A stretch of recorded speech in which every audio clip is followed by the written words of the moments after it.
बाबा की कथा का हम क्या वर्णन करें। मेरी बेटी गीतांजलि बोर से 23 साल की है। वह हॉस्पिटल में जॉब करती है, पर 22 जुलाई 2023 को उसकी तबीयत अचानक खराब हुई। जो लोग पत्र पढ़ सकते हैं, टीवी पर, एलईडी पर, आस्था चैनल पर पत्र भी हमारे जो लिखे हैं इन्होंने वो चलते हैं, आप पढ़ सकते हैं। वह हॉस्पिटल में जॉब करती है। 22 जुलाई 2023 को उसकी तबीयत अचानक खराब हुई। उसके पेट में बहुत दर्द होने लगा और गुरुदेव वह हॉस्पिटल में उसकी जांच की, सोनोग्राफी की, तो डॉक्टर ने यूरिन इन्फेक्शन के साथ साथ किडनी के पास पीस और दाहिनी बाजू में 56 mm की गठान बताई। उसके दर्द चालू हुआ। 15 दिन की दवाई दी पर दर्द कम नहीं हुआ। गठान की जांच करने के लिए आगे बढ़ाई तो गठान और ज्यादा तकलीफ देने लगी। किडनी का ऑपरेशन का डॉक्टर ने कह दिया, गठान का ऑपरेशन का कह दिया। डॉक्टर से हमने 15 दिन का टाइम मांगा। गुरुदेव, हमारे पड़ोसी ने कहा था कि एक बार अगर कहीं मौका मिल जाए, 2 मिनट की भी कथा अगर टीवी पर मिल जाए या कहीं ऐसा मौका मिल जाए और लाइव कथा कहीं आ रही हो तो वहां जाकर आप सुने। हमने केवल टीवी के सामने आसन बिछाकर 2 मिनट की कथा सुन पाए, क्योंकि चिंता बहुत थी। गुरुदेव, आपने उस समय पर रुद्राक्ष का वर्णन किया तो 12 अगस्त 2023 को हम सीहोर गए। सीहोर जाकर हमने रुद्राक्ष मांगा और बाबा से प्रार्थना कर कर हम निवेदन कर कर आ गए, बाबा जहां कथा होगी वहां 7 दिन की 5 दिन की पूरी कथा सुनेंगे। बस मेरी बेटी के जो ऑपरेशन बोला गया है गठान का और किडनी का, किडनी उसकी अच्छी हो जाए और गठान उसकी गल जाए, ऐसी कृपा करना। गुरुदेव, डॉक्टर तो बता रहे थे बड़ी बीमारी है, जांचें बहुत सारी हुई और बाबा की कृपा का हम क्या वर्णन करें। हम सीहोर से आकर रुद्राक्ष को पानी में गलाते, शिव जी को चढ़ाते, बेटी को पीने के लिए देते। बाबा की कृपा से दूसरी बार बेटी की जांच कराने के लिए गए। डॉक्टर ने कहा इसकी गठान गल चुकी है और बेटी की किडनी भी काम करना प्रारंभ कर दी है। इसलिए हम बाबा के चरणों में इस शिव महापुराण की कथा को श्रवण करने के लिए आए। शिव तत्व है। बैठिए बाबू, एक बार दोनों हाथ हिला दो, हर हर महादेव। बैठिए। 2 क्षण की भी कथा यदि जिंदगी में मिल रही है तो उसका फल क्या। एक पत्र और आया, देखिए, थानेदार का फोटो भी लगा हुआ है, ठीक है। एक पत्र और आया और राखी भी भेजी है दीदी आपने। आपकी राखी को, लड्डू को स्वीकार है बाबा के चरणों में।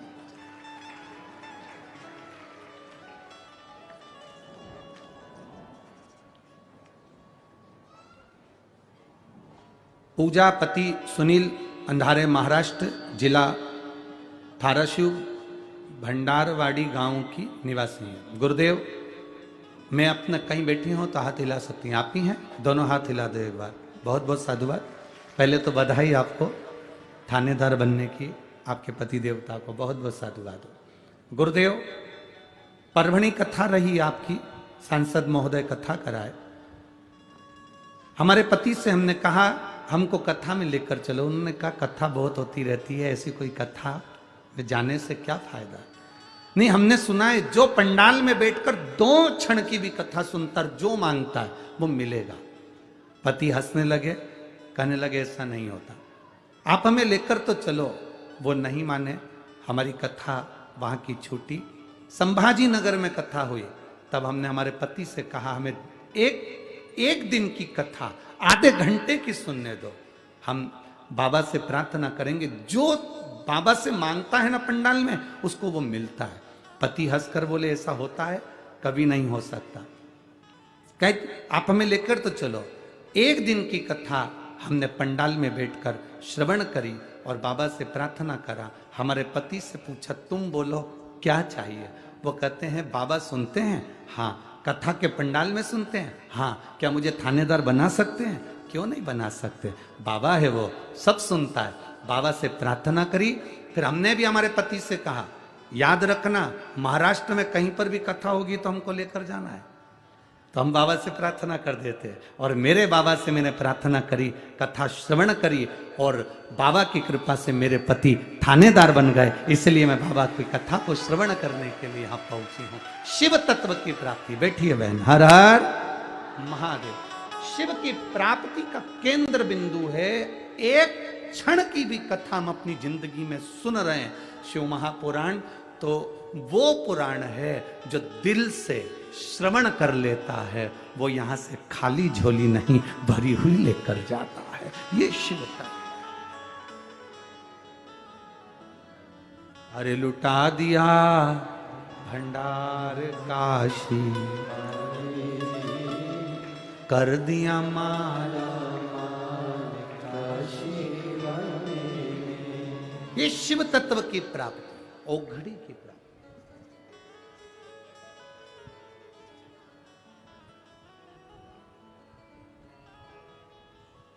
एक बहन ने तो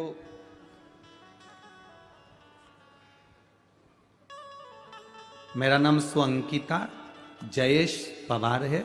मेरे पति नौकरी की वजह से दुबई में रहते हैं और हमारी शादी को कई वर्ष हो गए। गुरुदेव, संतान का सुख नहीं था, दिखाया डॉक्टरों को भी, पर संतान का सुख नहीं हुआ। कहीं बैठी हैं जिन्होंने पत्र लिखा है, सुअंकिता जयेश पवार, कहीं बैठी हो तो हाथ हिला सकती। अंकिता जयेश पवार, कहीं बैठी हो तो हाथ हिला सकती, जहां कहीं भी बैठी हो। कई साल हो गए थे, संतान का सुख नहीं था। गुरुजी, एक तो पति विश्वास नहीं करते, हमने विश्वास करा, हमारे पति से कहा बाबा पर भरोसा रखो। रजस्वला धर्म के 7वें दिन सफेद आंकड़े की जड़ का प्रयोग सियोर वाला महाराज बताता है, अपन करते हैं। पति को लेकर हम वो आंकड़े की जड़ का प्रयोग किया। गुरुदेव, इससे पहले हमने मुंबई, पूना, ना जाने कहां कहां खूब इलाज करवाया, पर औलाद नहीं हुई। बाबा की कृपा का हम क्या गुणगान करें। शिव जी की कृपा से जब सफेद आंकड़े की जड़ का प्रयोग करा, तब बाबा की कृपा से 3 जुलाई 2023 को पूर्णिमा, गुरु पूर्णिमा के दिन बाबा की कृपा से पुत्र रत्न की प्राप्ति हुई है। और बाबा का हम क्या वर्णन करें। हमने बाबा का नाम कृषि, उस बेटे का नाम रखा है। गुरुदेव, हमारे बेटे के मस्तक पर हम इतनी कथा सुने हैं कि बेटे के मस्तक पर तिलक में आपकी छवि मेरे बेटे के तिलक के अंदर उभर कर आ जाती है। जब भी उसको तिलक लगाया जाता, हम फोटो में भेज भी रहे हैं, ये फोटो में तिलक की छवि लगाई गई है, आप उसको टीवी चैनल के माध्यम से देख सकते हैं। शिव तत्व की प्राप्ति, औघड़ी शंकर त्रिकालदर्शी कैलाशी है। शिव तत्व, आपकी भक्ति है उसमें, विश्वास, दृढ़ता, तुम्हारा भरोसा है उसमें। और यहां जितने बैठे हो, चाहे पंडाल हो चाहे पंडाल के बाहर, तुम्हें जहां जगह मिल जाए वहां बैठ जाओ और बैठकर बाबा से अपने हृदय से, अपने दिल से इस 7 दिन की कथा, घर के लोग कहें पानी गिर रहा है, घर के लोग कहें त्योहार आ रहा है, घर के लोग कहें ये त्योहार है, कह देना मेरा बाबा मेरे गांव में आया है। इससे बड़ा त्योहार दुनिया का कोई त्योहार नहीं हो सकता। इससे बड़ा त्योहार क्या।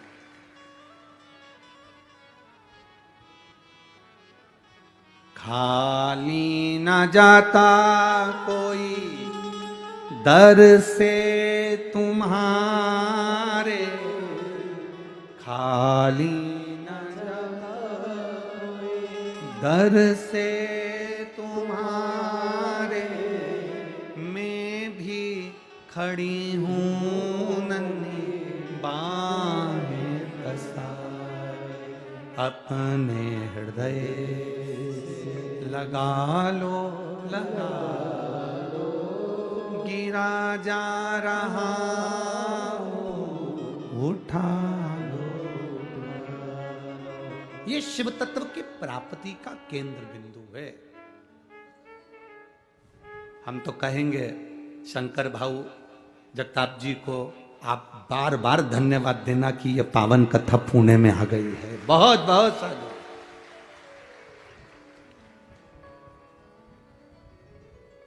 ये कृपा है शिव की, उसकी उदारता। भक्ति बिना नहीं, विश्वास बिना नहीं।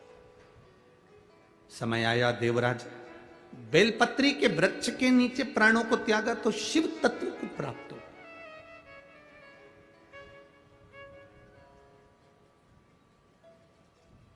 एक बेलपत्री की पत्ती, एक बेलपत्र, एक पत्ती, एक बेलपत्र के वृक्ष की छांव साधारण नहीं होती। एक जीव जो मनुष्य की जो देह है ना, इससे 4 स्थान पर रोज पाप होता है। ऐसा कोई संसार में नहीं जन्मा जिसने पाप नहीं किया। 4 स्थान पर प्रत्येक मनुष्य से पाप होता। पहला, झाड़ू लगाते समय छोटे छोटे जीव मर जाते हैं, उसका पाप माथे चढ़ जाता है। दूसरा, अग्नि जलाते समय, चूल्हा जलाते समय, गैस जलाते समय छोटे छोटे पतंगे जलकर मर जाते हैं, उसका पाप माथे चढ़ जाता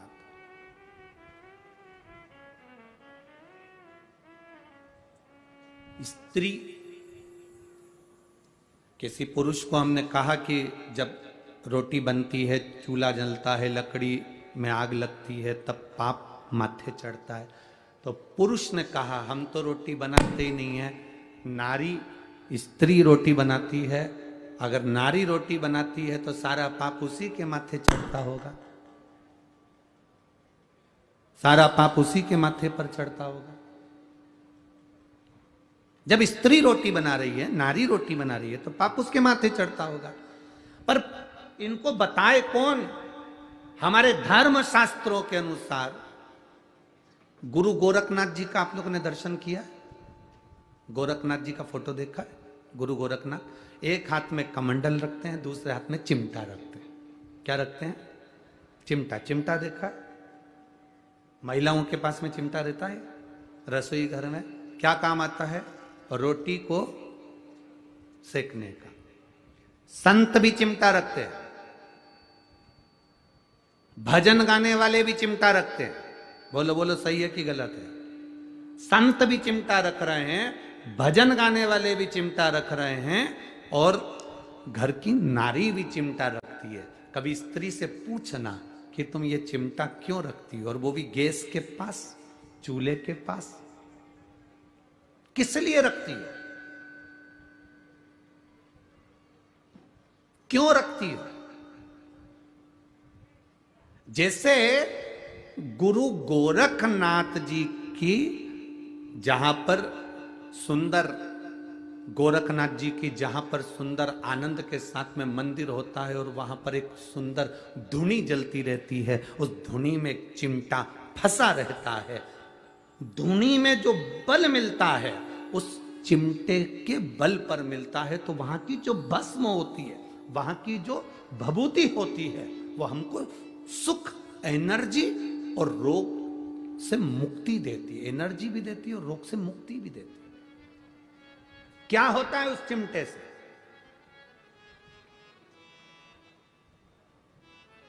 क्यों स्त्री के हाथ में वो चिमटा आ गया?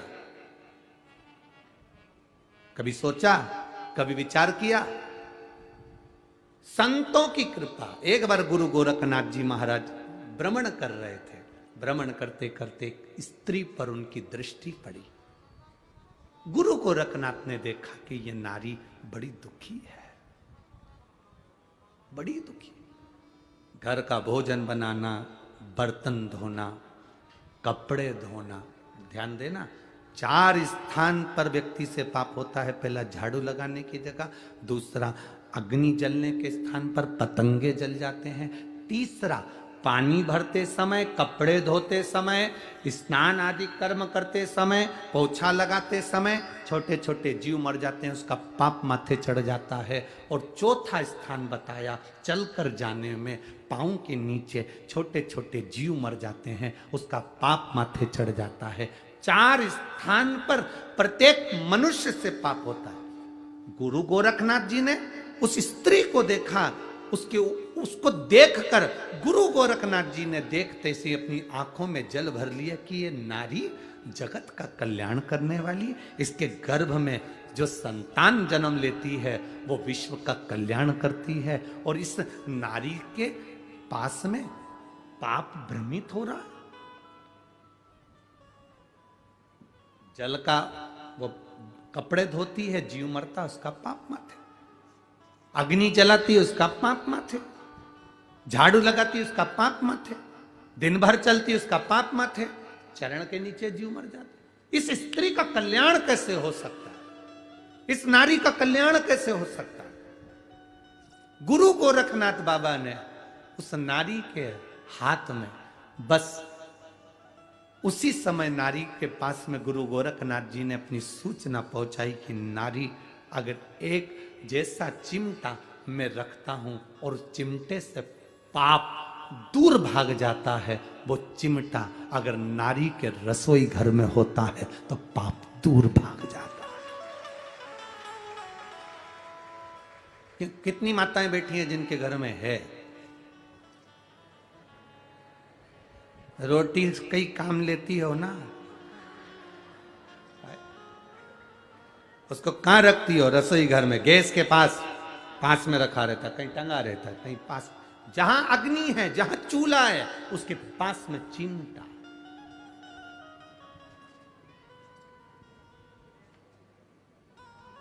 कहने वाले कह देते हैं नारी को अपवित्र माना गया, कहने वाले कह देते हैं नारी के ऊपर पाप की गठरिया। ना, मेरे गुरु गोरखनाथ जी ने स्त्री को भी पवित्र कर दिया और उसके पाप की गठरिया को आधा कर दिया। मेरे गुरु गोरखनाथ जी स्त्री को पवित्र कर दिया। शिव के अवतार हैं गुरु गोरखनाथ, भगवान शंकर के अवतार। किसी का दुख, गुरु गोरखनाथ जी किसी के दुखी के दुख को देखकर स्वयं गोरखनाथ जी भी दुखी हो जाते और विचार करते रहते थे गुरु गोरखनाथ की, इसको सुख कैसे मिले, इसको सुख का अनुभव कैसे हो।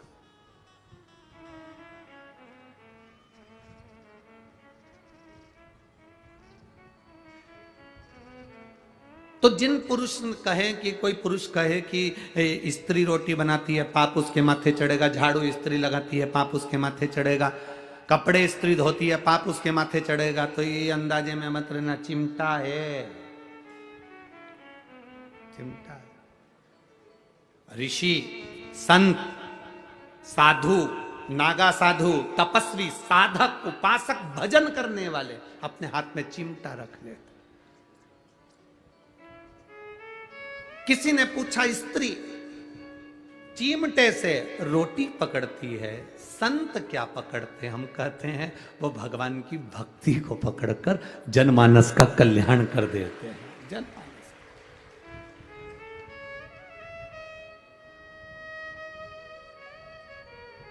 आप लोग देवादिदेव महादेव भगवान शंकर का कहीं कोई ऐसा फोटो भी देखना जहां शंकर जी समाधि में लीन है और शिव जी के पास में चिमटा रखा है, देखा है कभी? दर्शन करें, ऐसे फोटो के दर्शन कभी करे हो आपने? शिव जी समाधि में लीन, त्रिपुंडधारी त्रिशूलधारी समाधि में लीन है और उनके पास में चिमटा गड़ा हुआ।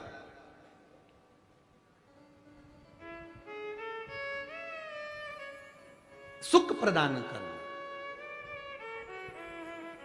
देवराज, तो यहां वर्णन चल रहा था, कितना भी पाप मस्तक पर हो, एक बेलपत्र जब हम देव अधिदेव महादेव को समर्पित कर देते हैं, शिव जी को जल चढ़ाते हैं, जल जब शंकर भगवान पर चढ़ता है, बेलपत्र छुआ हुआ वो जल, शंकर भगवान पर चढ़ा हुआ जल, वो जब थोड़ा सा लेकर अपने ऊपर थोड़ा सा छींट लेते हैं या आचमन करते हैं, वो जल बेलपत्री के स्पर्श का होता है। देवराज के मस्तक पर बेलपत्री के वृक्ष की छांव आती है और देवराज तुरंत शिव के धाम चले जाते हैं। और हम प्रतिदिन अगर बेलपत्री के जल का थोड़ा सा भाग अपने मस्तक पर छिड़क लेते हैं तो कई रोगों से हमारी मुक्ति हो जाती है। रोग हमारे नजदीक नहीं आते, रोग हमारे करीब नहीं आते।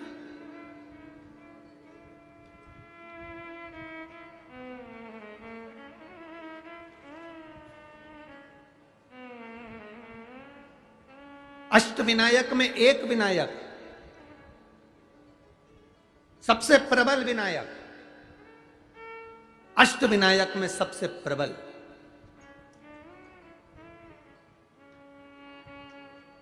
जहां के वृक्ष भी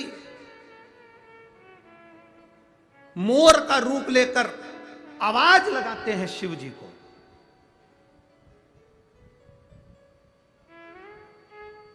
जहां की नदी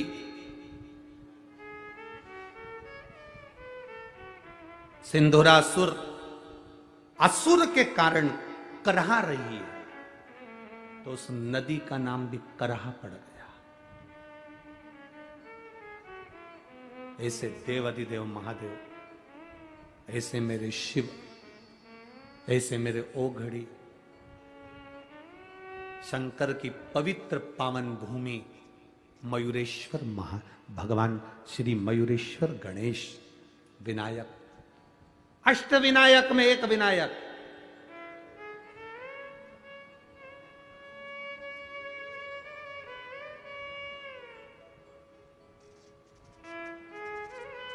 हजारों बेलपत्री के वृक्ष थे,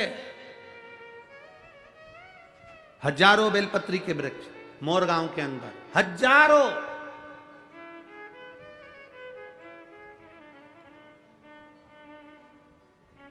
और शिव जी की अति प्रिय भूमि थी मोरगांव, अति प्रिय भूमि। पूर्णा के इस पवित्र आनंद में, पूर्णा के इस जिले के अंदर, पुणे के अंतर्गत ये मयूरेश्वर सुंदर गणेश जी के अष्टविनायक में एक विनायक है। शायद हमारे हिसाब से तो अष्टविनायक की पहली यात्रा यहीं से प्रारंभ होती होगी। जहां तक अगर विचार हो तो मयूरेश्वर से ही प्रारंभ होती है। अष्टविनायक की पहली दर्शन यात्रा अगर कोई निकलती होगी तो मयूरेश्वर से निकलती होगी। पहली मयूरेश्वर आता होगा, फिर उसके बाद दूसरे दूसरे गणेश। क्यों? हजारों बेलपत्री के वृक्ष, शिव जी की परमप्रिय भूमि। आज देवादिदेव महादेव ने माता पार्वती जी को साथ लिया।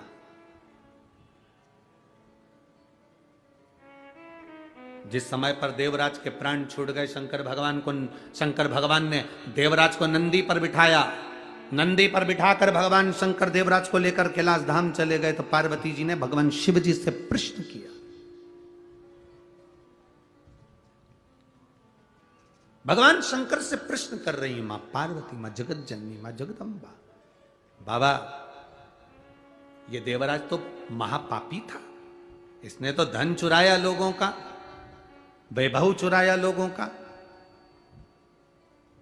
हम आपसे एक निवेदन करेंगे, आप जब भी कथा सुनने के लिए किसी पंडाल में जाओ, चाहे सियोर वाले महाराज के यहाँ कथा में आओ, चाहे किसी महाराज के यहाँ जाओ, चाहे भागवत सुनने जाओ, चाहे रामायण सुनने जाओ, चाहे शिव महापुराण की कथा सुनने के लिए जाओ, हम दूसरी पुराण से हम ये नहीं कहेंगे कि भागवत में या रामायण में तुम जेवर पहनकर जाओ कि ना जाओ, पर शिव महापुराण में कभी भी कथा सुनने आना तो सोने का कोई जेवर, कोई सोने का मंगलसूत्र हो, सोने की चैन हो, सोने का हार हो या वीआईपी कोई चीज हो, तो वो कथा के, ये अग्नि का ध्यान रखिएगा, थोड़ा सा दिया ऐसा सरका,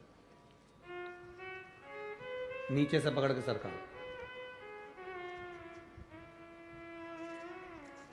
बस ठीक है, ठीक है। शिव महापुराण की कथा में कभी भी जाना, सोने का ज्यादा आभूषण नहीं, कुछ नहीं सोने,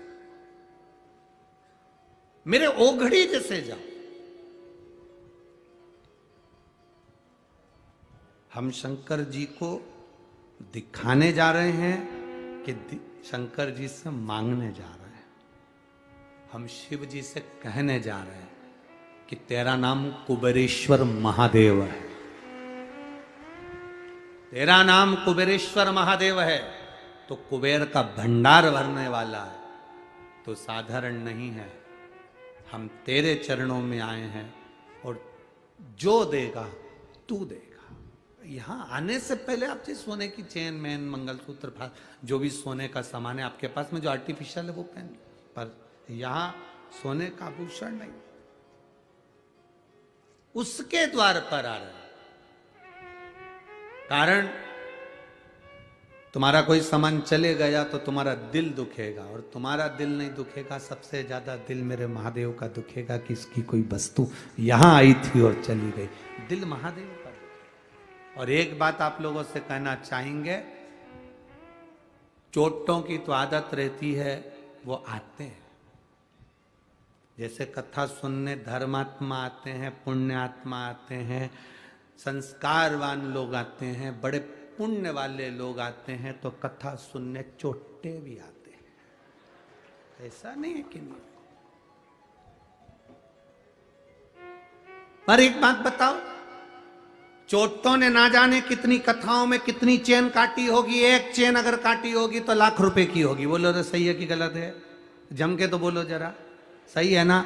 1,50,000 रुपए की एक चेन काटी होगी। एक कथा में ना जाने कितनी चेन काटी होगी। अभी तक तो चोर भी करोड़पति बन गया होता, पर आज तक चोटा चोटा ही दिया। आज तक चोटे से प्रमोशन नहीं कर पाया, और जिनकी चली भी गई, देवाधिदेव महादेव ने उसको और 2 तोला बढ़ाकर उसके गले में डलवा दी। ये चली भी गई तो उसने दे, पर चोटे का प्रमोशन नहीं हुआ। तो मेरा निवेदन है चोटों से कि तुम्हारा प्रमोशन आज तक नहीं हुआ और ना होगा। अगर किसी का दिल दुखाओगे तो जिंदगी में कभी सुखी नहीं रह पाओगे, ये निश्चित रखिए। आप सुखी रहे। हम शिव महापुराण की कथा कहती है, अड़भंग शिव है, अड़भंग।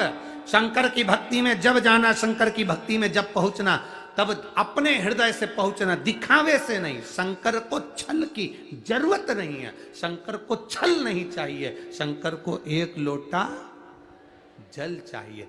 छल से कभी शिव प्रसन्न नहीं हुआ, शंकर कभी प्रसन्न नहीं हो सकता तुम्हारे छल से।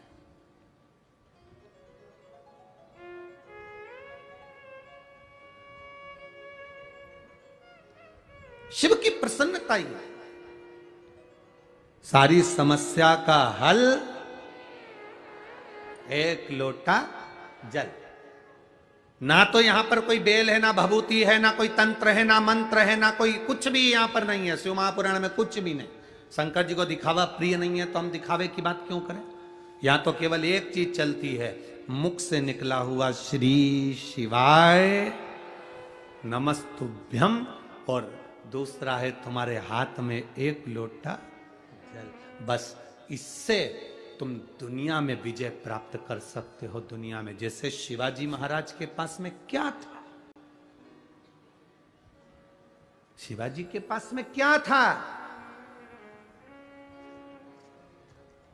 एक बार शिवाजी ने अपनी माता से पूछ लिया, मां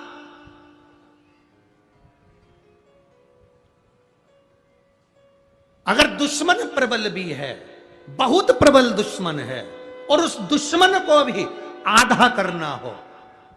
मैंने कथाओं में सुना है मां, जब बाली के सामने कोई जाता था तो उसका बल आधा बाली में चला जाता था, बाली आधे बल को खींच लेता था। तो मां, अगर संसार सागर में हमारे पास इतना तप नहीं है, हमारे पास इतना बल नहीं है, फिर भी सामने वाले दुश्मन के बल को अगर आधा करना है और अपने बल को प्रबल करना है, तो युद्ध के मैदान में करा क्या जाए। तब शिवाजी की माता ने केवल एक नारा शिवाजी को दिया था, हार हार महा। सारा शिवाजी को दे दिया। शिवा, जब तू टूट पड़े, तेरे सामने, तेरे हाथ में अगर तलवार भी नहीं हो, तब महादेव के नाम को पुकारना, सामने वाले का बल आधा हो जाएगा और तू विजय होकर आएगा। तू विजय। माहिल्या, माहिल्या बेधव्य हो गई, माहिल्या विधवा हो गई, अकेली रह गई। जीतूंगी कैसे? इधर से लोग आक्रमण कर रहे, उधर से लोग आक्रमण कर रहे, सामने से लोग आक्रमण कर रहे। माहिल्या की नगरी को चारों तरफ से घेर लिया गया। अकेली माहिल्या अपने बेटों को देखकर दुखी हो रही है, आंखों से आंसू बह रहा था अहिल्या के। तब अहिल्या ने याद किया, मेरी मां कहती थी, अगर तेरे पास में शंकर है, शिव है, तो किसी की सामर्थ्यता नहीं कि कोई तेरे इस सिंहासन पर राज्य कर ले।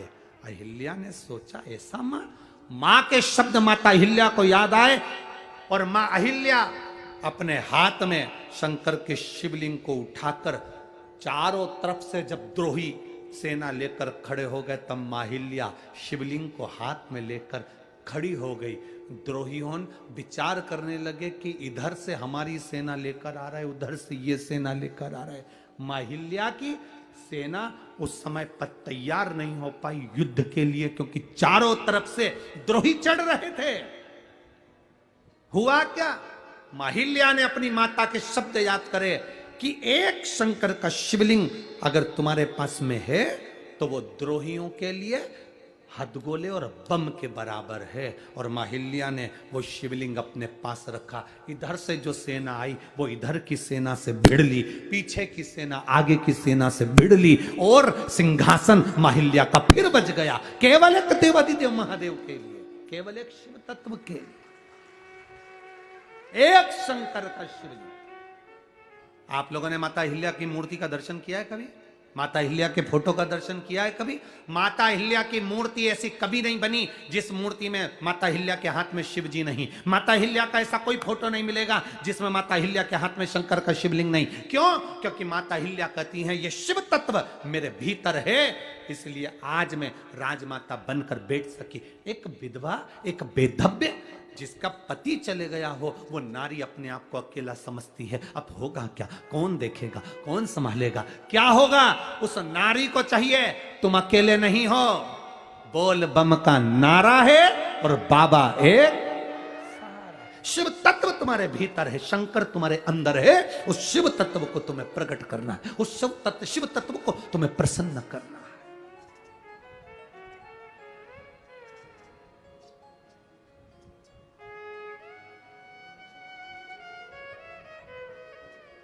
माननीय विधायक महोदय यहाँ बैठी हैं, आपके यहाँ बोलते हैं शायद, विधायक को क्या बोलते हैं, आमदार, यहाँ बैठी हैं। हाँ, विधायक महोदय यहाँ बैठी हुई हैं। सोचिए, शंकर शिव तत्व, आप ये कथा करवा रही हैं, आप ये कथा के यजमान पद लिए हैं, तो कहीं मां अहिल्या के चरित्र को अपनी जिंदगी में उतार कर रखना कि शिव तुम्हारे साथ है।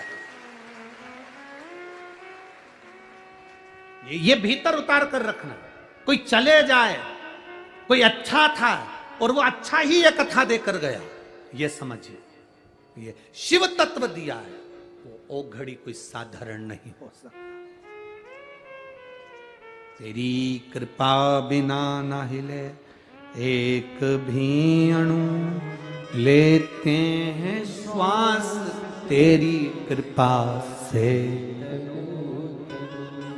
वो घड़ी है शंकर, वो त्रिकालदर्शी है शिव, उसको पहचानो। लोग हंसेंगे, शिव महापुराण से ऐसा हो सकता? शंकर की ये इतने पत्र, ये तो पहले दिन के पत्र हैं, अभी आखिरी दिन तक तो ढेर लगना। ये पत्रों को हम पूरा नहीं पढ़े हैं।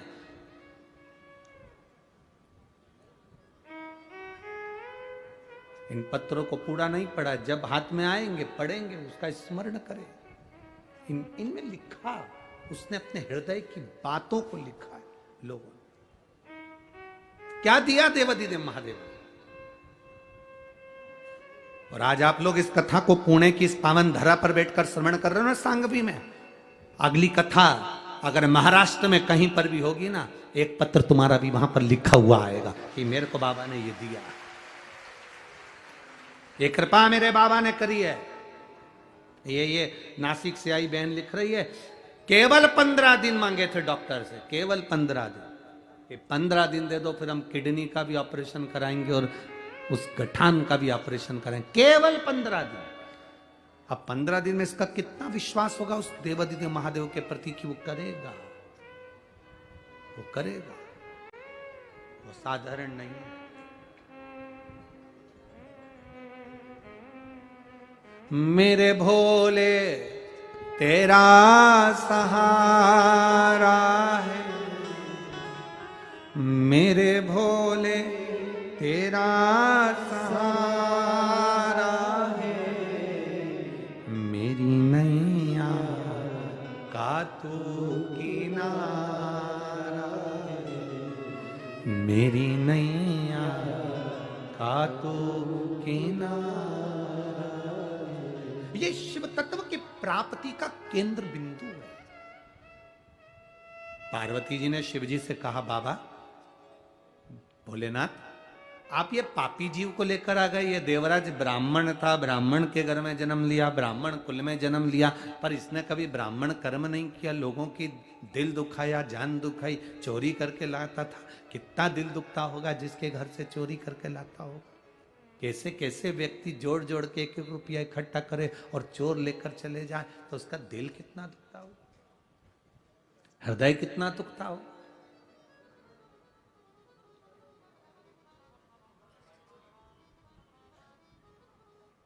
कितना दिल दुखता होगा, कितना हृदय द्रवित होता होगा। महाराज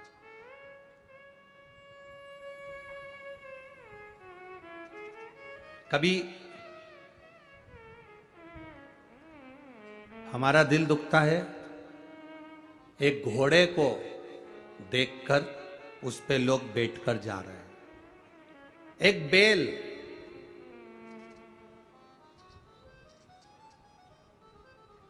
एक बैल वो गाड़ी को खींच कर लेकर जा रहा है, चलाने वाला उसको मार रहा है, दिल दुखता है।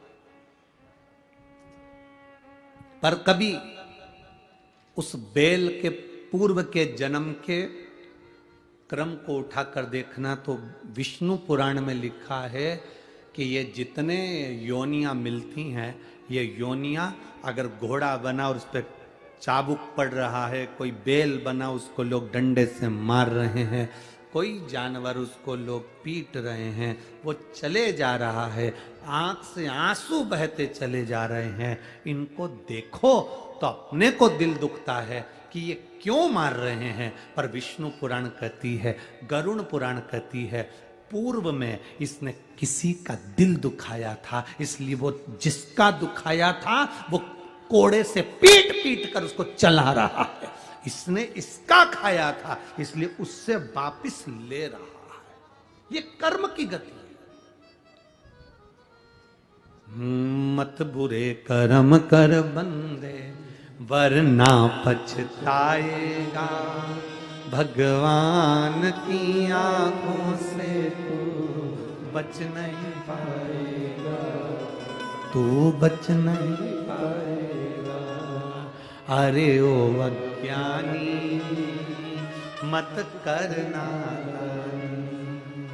तेरे कर्म का फल भी तू ही पाएगा, जैसा किया तूने तेरे आगे आएगा। मत बुरे कर्म कर बंदे वरना पछताएगा, भगवान की आंखों से तू बच नहीं पाएगा, तू बच नहीं पाएगा।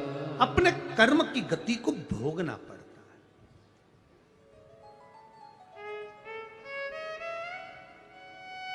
भोगना पड़ेगा। एक कथा पहले कही है, आपके स्मरण में होगी एक चोर चोरी करने सेठ जी के यहाँ गया। सेठ जी बड़ा दयालु था, कोई उधार मांगने आता था तो उसको दे देता था। सेठ जी मेरी बेटी की शादी है, ले जा। कब देगा? ये जन्म में देगा कि वो जन्म में देगा? जो ईमानदार होता था वो कह देता था यही जन्म में दे दूंगा। जो खाने की नियत रखता था वो कहता था अगले जन्म में दूंगा। उसको मालूम है कि अगला जन्म किसने देखा। सेठ जी उधार दे देता था। अब उधार देता रहा। एक चोर को मालूम पड़ गया सेठ जी के पास बहुत धन है, उधार देता है। तो चोर ने कहा चलो अपन उधार भी ले लेंगे, तिजोरी भी देख लेंगे, रात को जाएंगे सब माल चुरा लेंगे। चोर गया, सेठ जी मेरी बेटी की शादी है, 25,000 रुपए की जरूरत है। सेठ जी ने कहा ले ले, ये जन्म में देगा कि अगले जन्म में देगा? अब चोर तो चोर, उसने कहा अगला जन्म किसने देखा? सेठ जी अगले जन्म में दूंगा। ठीक है ले जा, दे दिया। उसने तिजोरी देख ली। रात को चोर आया चोरी करने के लिए। सेठ जी क्या बहुत सारी भैंस बंधी हुई थी, उस भैंस के तबेले में चोर घुस गया। उसने कहा सेठ जी जाएंगे, रात को इनकी तिजोरी का माल चुरा लूंगा। रात हो गई, सेठ जी जाने लगे। सेठ जी जैसे ही गए आपस में भैंस सब बात करने लगी। एक भैंस ने दूसरी भैंस से पूछा, क्यों री भैंस जी तू कितने साल से दूध दे रही है? उसने कहा 4 साल हो गए। एक कहती है मुझे 5 साल हो गए, कोई कह रही मुझे 3 साल हो गए। सब आपस में बात कर रही थी। एक बूढ़ी भैंस बैठी थी, मुंह से जुगाली कर रही थी। किसी ने पूछा भैंस अम्मा, ओ भैंस अम्मा। इतने में भैंस बोली क्या है ये बताओ, अपन इतनी सारी भैंस इस सेठ जी के यहाँ दूध क्यों दे रही है? इतने में भैंस बोली ये सेठ बहुत चतुर है, उधार देता है, पूछता है ये जन्म में दोगे कि अगले जन्म में दोगे। जो इस जन्म में नहीं देता अगले जन्म में अपने जैसी भैंस बन के निचोड़ निचोड़ के देता। देना पड़ेगा। इस जन्म का इस जन्म में देते चलो।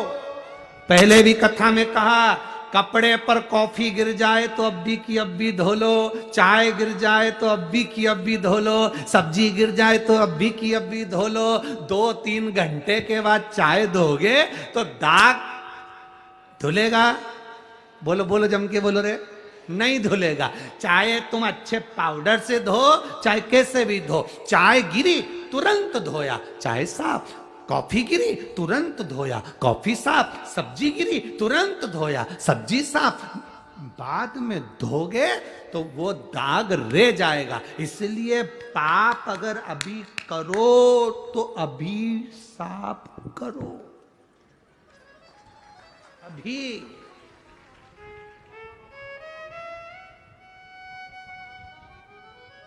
लोग कहते हैं, सीहोर वाले महाराज कहते हैं, गुरुजी आप कहते हो रोज मंदिर जाया करो। क्यों जाए हम मंदिर रोज? रोज चाय गिर रही है, रोज कपड़ा तुरंत साफ करो।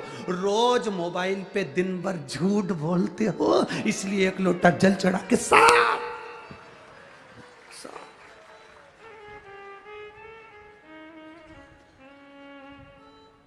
कितना झूठ। अभी अभी वो तो भगवान भला करे, वो पायलट का वो तो गाड़ी ला रहा था, वो एक गाड़ी वाला पीछे डब्बा बंधा और यहाँ ऐसा कुछ लगा उसके कान में, भगवान जाने क्या क्या फंसा के रखे। ऐसे कान में यूं बोलता भी जा रहा, बड़बड़ करता जा रहा। हमारी भाषा में तो सुना। जब वो गाड़ी के पास में थोड़ी देर खड़ा हुआ तब वो बोल रहा था कि मैं यहाँ सांगवी तक पहुँच गया। चिंचीवाड़ा क्या बोले? हाँ जो भी है तुम समझ गए ना, बस बाकी जाने दो, तुम्हारा समझना जरूरी है। तो मैं यहाँ तक पहुँच गया। हमने पायलट से पूछा क्यों रे भैया ये कौन सा एरिया है? तो क्या मिलिट्री का एरिया बता। और बोला भी चिंचीवाड़ा कौन सा वाड़ा, तो ये कहाँ पर है? तो कि गुरुजी वो तो 5-6 किलोमीटर दूर है। तो मैंने कहा अब भी बोल रहा वो कि मैं यहाँ पर हूँ और खड़ा मिलिट्री एरिया में। हमने कहा कितना झूठ बोल रहा है। तो हमने पायलट से कहा जरा गाड़ी रोक, अपन कह देते हैं एक लोटा पानी चढ़ा दे, आज की आज साफ धुल जाए। बोले सो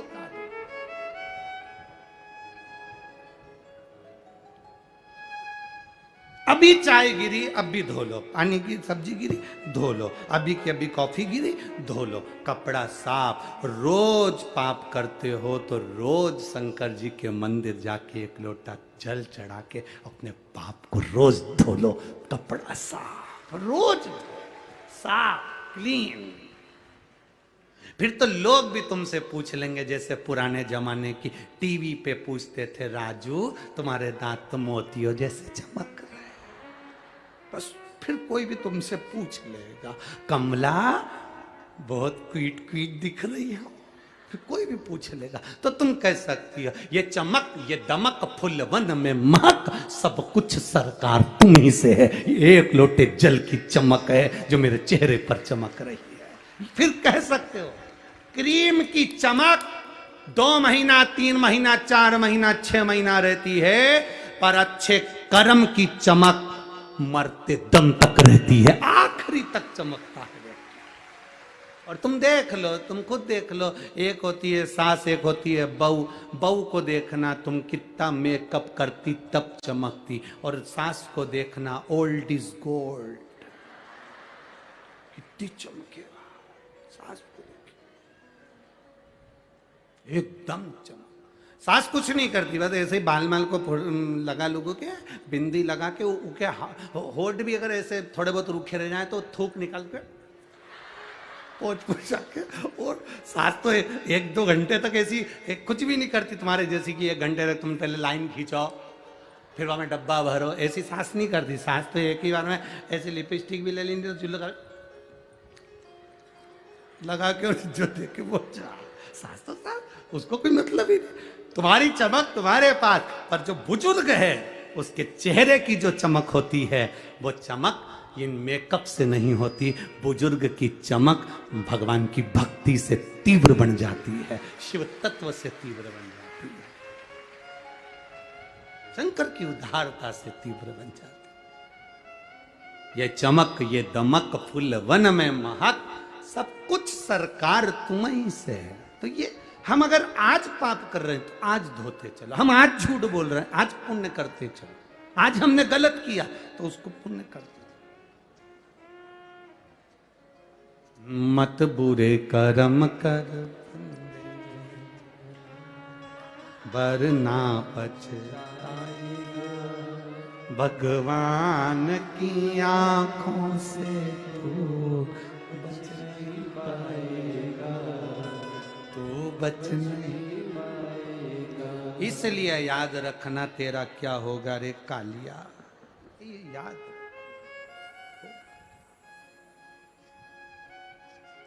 होना।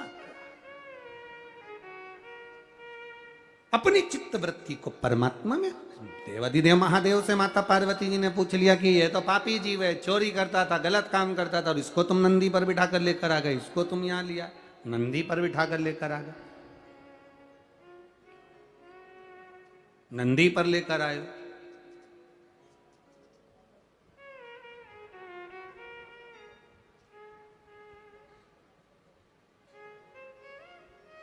अब शिवजी बोले इसने जो पुण्य करा वो सुन। इसने एक पुण्य प्रबल करा, चोरी का धन लेकर शिव मंदिर में गया, शरीर में ताप पड़ा, शिव पुराण की कथा चल रही थी, 2 क्षण की श्रवण कर ली, शरीर लेकर बेलपत्री के वृक्ष के नीचे दुबक कर बैठ गया, प्राण वहीं छूट गए, बेलपत्री की छांव इस पर पड़ गई, इसलिए इसको कैलाश का धाम मिल गया, शिव का धाम मिल गया। अच्छे कर्म मरते मरते कर लिए तो पुण्य भागी बन गए, श्रेष्ठ उसको मिला, सुख की अनुभूति, उसको आनंद की अनुभूति।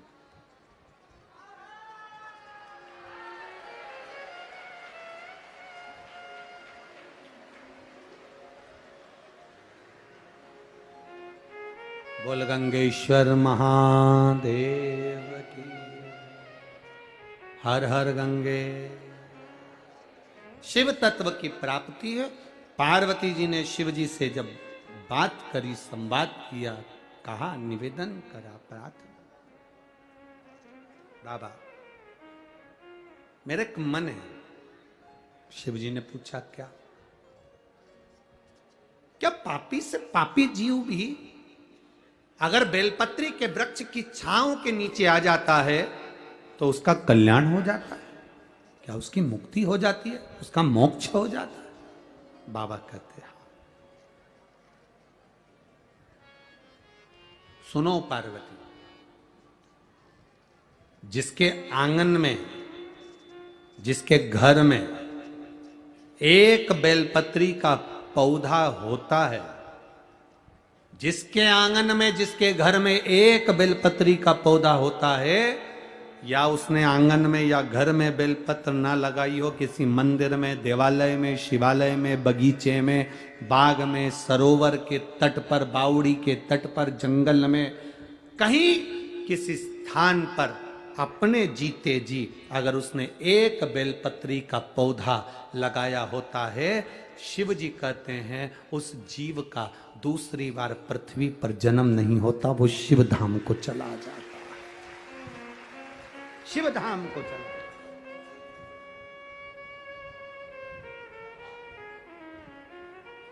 कुछ पुण्य करते चलो अपनी जिंदगी का, कुछ अच्छा कर्म करते चलो अपने जीवन का। आप लोग अगर शिव महापुराण की कथा को सुनने के लिए आते हो, हम आपसे कहते हैं कि 2 पानी की बोतल लेकर आना, अपना साथ कुछ शिव भक्तों का मुंह झूठा कराने का लेकर आना। बोलते हैं कि नहीं बोलते? कि मिला मौका, अपने नगर में अगर कोई आया है तो भूखा ना रहे, एक बिस्कुट का पुड़ा ही दे देना, भले एक टॉफी दे देना, पर मुंह झूठा जरूर। आज एक और बात कहेंगे, इस बारिश के मौसम में अगर कथा सुनने आओ तो छाते भी 2 लेकर आना। कम से कम अगर कहीं बैठे हो और कहीं नहीं है पंडाल में व्यवस्था, नहीं हो पाई कोई व्यवस्था, तो आप ले भैया तू लेके बैठ जा, हम जाए जब हमें दे देना हो, वापिस हमें देना, हम वापिस रख लें, फिर दूसरे बैठने का साधन।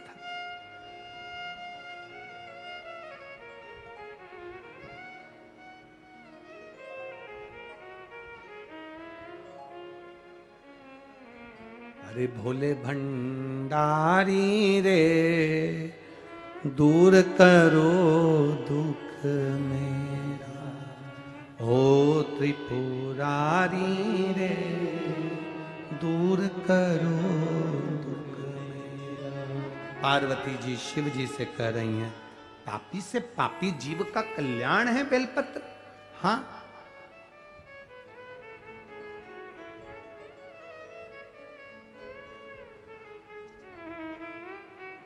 जब से शिव महापुराण की कथा में कहा गया कि शंकर जी पे चढ़ी हुई बेलपत्र उठाकर खा लेना चाहिए, बीपी, शुगर, थायराइड, गठिया, सबके लिए जो हमने कहा, जब से शिव महापुराण की कथा में कह रहे हैं कि शंकर पर चढ़ा हुआ जल पीना चाहिए, तब से कई रिसर्च सेंटरों में रिसर्च चालू हो गया कि बेलपत्री में ऐसा क्या है, शंकर पर चढ़े हुए जल में ऐसा क्या है, रुद्राक्ष का गला हुआ जल शंकर को चढ़ाने पर पीने में रुद्राक्ष में ऐसा क्या है। कई रिसर्च सेंटर रिसर्च करने में लग गए, और जब वो रिसर्च करे तब उनको मालूम पड़ा कि एक बेलपत्री में वो बल होता है कि थायराइड, शुगर और बीपी को कंट्रोल कर लेता है। तब उनको मालूम पड़ गया। शंकर भगवान पर शिवलिंग पर चढ़े हुए जल में वो तेज पुंज होता है।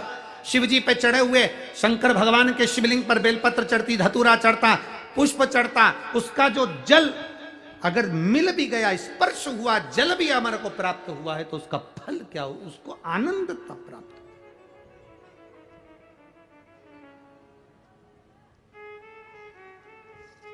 आनंद।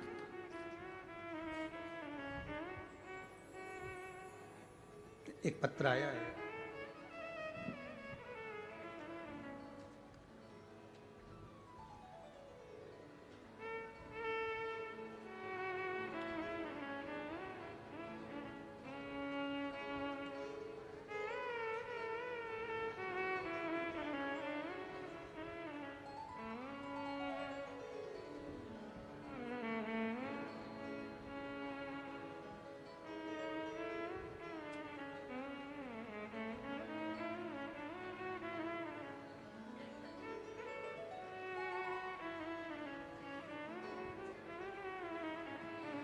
डॉक्टर सुनीता कैलाश पाटिल। डॉक्टर सुनीता कैलाश पाटिल कहीं बैठी हैं? बैठी हो तो हाथ हिला सकते हैं। Doctor Sunita Kailash Patil, Nashik, Maharashtra. Mobile number ये है, कहीं बैठी हो तो अपना हाथ हिला सकती है जहां कहीं भी बैठी हो। गुरुजी, मैं होम्योपैथी डॉक्टर सुनीता कैलाश पाटिल। गुरुदेव, हम लोग दवाई से बीमारियां ठीक कर सकते हैं, लेकिन गुरुदेव जीवन में बीमारियों से ज्यादा जिनको चुनौतियां आ जाती हैं, जहां एक लिखा पढ़ा इंसान भी निराश हो जाता है। मेरी लड़की, हम डॉक्टर हैं गुरुदेव, इलाज करते हैं, अच्छा इलाज करते हैं, बहुत मरीज भी आते हैं, ठीक भी होते हैं। मेरी लड़की हर्षा जो अच्छी पोस्ट पर काम करती है, सर्विस बहुत अच्छी है, उसकी शादी नहीं हो रही थी, पत्रिका दिखाई, जन्म कुंडली बनवाई, फिर भी लोगों ने कहा इतने महीने हो जाएगी, ये हो जाएगी, सालों निकल जाते थे, नहीं हुई। तब किसी ने कहा, दवाई लेने आने वाले व्यक्ति ने कह दिया कि बेटी के लिए चिंता करती हो, और उससे हम बात कर रहे थे अपनी बेटी के लिए, और चिंता करती हो तो मालेगांव में कथा होने वाली है शिव महापुराण की, एक दिन की सुन लो ना। गुरुदेव डॉक्टर हैं, समय नहीं मिलता हमको, कैसे जाएं? पर पंडाल में कथा सुनने, वो भी शिव पुराण सुनने जाना, ये किसी बड़े युद्ध से कम नहीं है। क्योंकि पंडाल में एक तो बैठने की जगह देखना, दूसरा इतनी भीड़ में पहुंचना, तीसरा जाकर वापिस लौटना, बहुत कठिन काम है शिव पुराण में जाना। और फिर भी मैं प्रयास करूंगी, आप कर रहे हो तो मेरी बेटी के लिए मैं उस पंडाल में पहुंचूंगी। मालेगांव के कथा के पंडाल में मैं गई, एक दिन की कथा सुनी, उसमें आपने पशुपति व्रत के बारे में बताया गुरुदेव। मैंने अपनी बेटी से कहा, तूने सारे व्रत कर लिए, जगह जगह जाकर पूजन कर लिया, अब एक बार वो सीओर वाला महाराज कथा में कह रहा था पशुपति व्रत का, वो कर। पहला पशुपति व्रत मेरी बेटी ने और हमने करा, दूसरा पशुपति व्रत आया और मेरी बेटी के लिए संबंध आया। जो मेरी बेटी की पोस्ट थी उससे दुगनी पोस्ट पर लड़का काम करता था, और बाबा की कृपा से संबंध पक्का हुआ। पांचवा व्रत के दिन ही मेरी बेटी की सगाई हो गई और उसका विवाह ऐसा जोरदार हुआ कि हम सोच नहीं सकते थे। ये शिव तत्व है, क्यों घड़ी है शंभु। एक लाइन गुरुदेव, मैं डॉक्टर सुनीता कैलाश पाटिल, आज मैं देवादिदेव महादेव से इस पत्र के माध्यम से कहना चाहती हूं कि दुनिया का सारी समस्या का हल है तो वो महादेव के चरणों में है। ये शिव तत्व है। शंकर ओ घड़ी है शिव। आपकी भक्ति जितनी आप दिल से कर सकते हो, कथा तो टीवी पर भी आएगी, कथा तो बहुत सारे पहले लोग भागवत करते थे, अब तो लोग इस कथा को, शिव महापुराण को सुन सुन के, लिख लिख के, अब सब जितने भागवत वक्ता के साथ में कहें तो वो सब शिव वक्ता भी हो गए, सब शिव पुराण करने लगे, सब कथा करने लगे। पर दिल से अगर आप सुन रहे हो, दिल से श्रवण कर रहे हो, और इसका गौरव होता है हमको कि लोग कम से कम शिव पुराण बांचने तो लगे। जब टीवी पर खोलो तो कम से कम शिव पुराण सुनने को कई महाराज अब बोलने तो लगे। पहले तो लोग शिव पुराण को छूते तक नहीं थे, घर में नहीं लाते थे, लोग पढ़ते नहीं थे। शंकर के मंदिर कौन जाता था? आप अपने क्षेत्र में जहां जहां से आई हो, आपके मोहल्ले में शंकर के मंदिर पुराने समय में निकाल कर देखना, कोई नहीं जाता। केवल सावन में, शिवरात्रि पर चले गए या सोमवार को चले गए तो चले गए, बाकी के रोज नहीं जाते। आज के समय में शंकर जी के मंदिर में कम से कम 2 या 3 मिनट तक तुम्हें खड़े रहना पड़ता है जल चढ़ाने के लिए। ये प्रभु की कृपा है, ये उदारता शिव की। दिल से अगर सुन रहे हो, शिव महापुराण की कथा हृदय से सुन रहे हो, भले टीवी के सामने सुनो, मोबाइल पर सुनो, चाहे पंडाल में बैठकर सुनो, पंडाल में जगह नहीं तो बाहर बैठकर सुनो, अपनी एक बिछाने का साथ लाकर बैठो, आसन लगाओ, छाता लगाओ, प्रेम से कथा का रसतत्व ग्रहण करते हुए भाव से सुनो, खाली नहीं छोड़ेगा। शिव है वो शिव। शंकर भगवान से पार्वती जी ने कहा, पापी से पापी जी उतर जाता है? हाँ, एक बेलपत्र का पौधा जिंदगी में जिसने कहीं पर भी लगाया हो, घर पे नहीं लगा सकते, बाहर लगा, जंगल में लगा दो, कहीं जा रहे हो बगीचा पड़ जाए वहां लगा, पर लगाओ एक। पुनरपि जननम और पुनरपि मरणम के प्रपंच से व्यक्ति छूट जाता है, इस प्रपंच से छूट।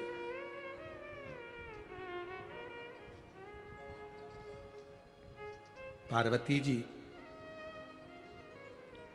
शिव जी से कहती हैं, जैसे आप नंदी पर बिठाकर देवराज नाम के ब्राह्मण को लेकर आए हो, एक बार मुझे नंदी पर बिठाकर जिस भूमि पर सर्वाधिक वृक्ष बेलपत्र के हों, उस भूमि पर मुझे भ्रमण कराकर लेकर आइए, घुमा कर लेकर आइए। अभी आपको कहा था, जहां पर मयूरेश्वर विनायक विराजमान है, अष्ट विनायक में से एक, वो पूरा मोरगांव सब दूर बेलपत्री के वृक्ष थे, जहां पर देवाधिदेव महादेव माता पार्वती को नंदी पर बिठाकर भ्रमण कराने लेकर आए। एक स्थान पर शंकर भगवान पार्वती को लेकर बैठ गए, नंदी से कहा, नंदी तुम भ्रमण कर कर आओ जब तक हम यहां विराजमान हैं। नंदी घूमने के लिए गए। नंदी उस बेलपत्री के वन में जब घूम रहे थे तो नंदी ने क्या देखा कि एक स्त्री कराह रही है, एक स्त्री कराह रही है। कराह का मतलब है कि वो पुकार रही है, करा रही है, कांप रही है। कोई दर्द होता है, कोई कष्ट होता है तो व्यक्ति कराहता है, करा। नंदी को समझ में नहीं आया कि ये कौन स्त्री है जो इतनी करा रही है, ये कौन स्त्री है जो इतनी कांख रही है, इतनी चिल्ला रही है। थोड़ी देर बाद नंदी ने देखा कि स्त्री तो करा रही थी, थोड़ी देर बाद नंदी क्या देखते हैं कि वहां बहुत सारे मोर, वो भी करा रहे हैं, वो भी पुकार रहे हैं, वो भी चिल्ला रहे हैं, मोर भी करा रहे हैं।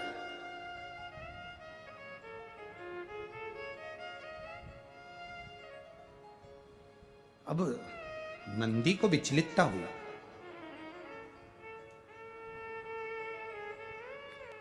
आप लोग तो अष्टविनायक की पवित्र भूमि पुणे में रहते हो, आप लोगों को तो ये कथा जरा ज्यादा याद होगी, क्योंकि आप लोग मयूरेश्वर विनायक तो गए हो सभी लोग, तो गए होगे तो आप लोगों को ये कथा तो ज्यादा मालूम होगी। हम लोग तो केवल मुद्गल पुराण की, मुद्गल पुराण, गणेश पुराण, शिव पुराण और ब्रह्म वैवर्त पुराण की, इन चारों पुराणों में से ये पवित्र कथा आपको सुना रहे हैं।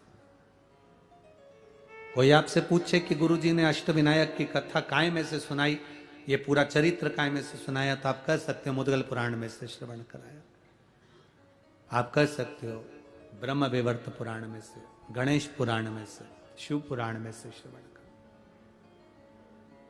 मुद्गल पुराण कह रही है बहुत सारे मोर करा रहे हैं, बहुत सारे मोर करा। एक स्त्री कराती, नंदी के मन में भाव आया कि स्त्री करा रही है, स्त्री पुकार रही है, स्त्री रो रही है, तो नंदी के मन में आया कि ये स्त्री करा रही है, इससे जाकर पूछूंगा। पर थोड़ी देर में नंदी ने क्या देखा कि बहुत सारे मोर भी करा रहे हैं, बहुत सारे मोर भी रो रहे हैं, बहुत सारे मोर भी पुकार रहे हैं, वो भी कराहने में लगे। नंदी विस्मय में पड़ गए, विस्मय में पड़ गए। अब थोड़ी देर बाद नंदी विस्मय में पड़े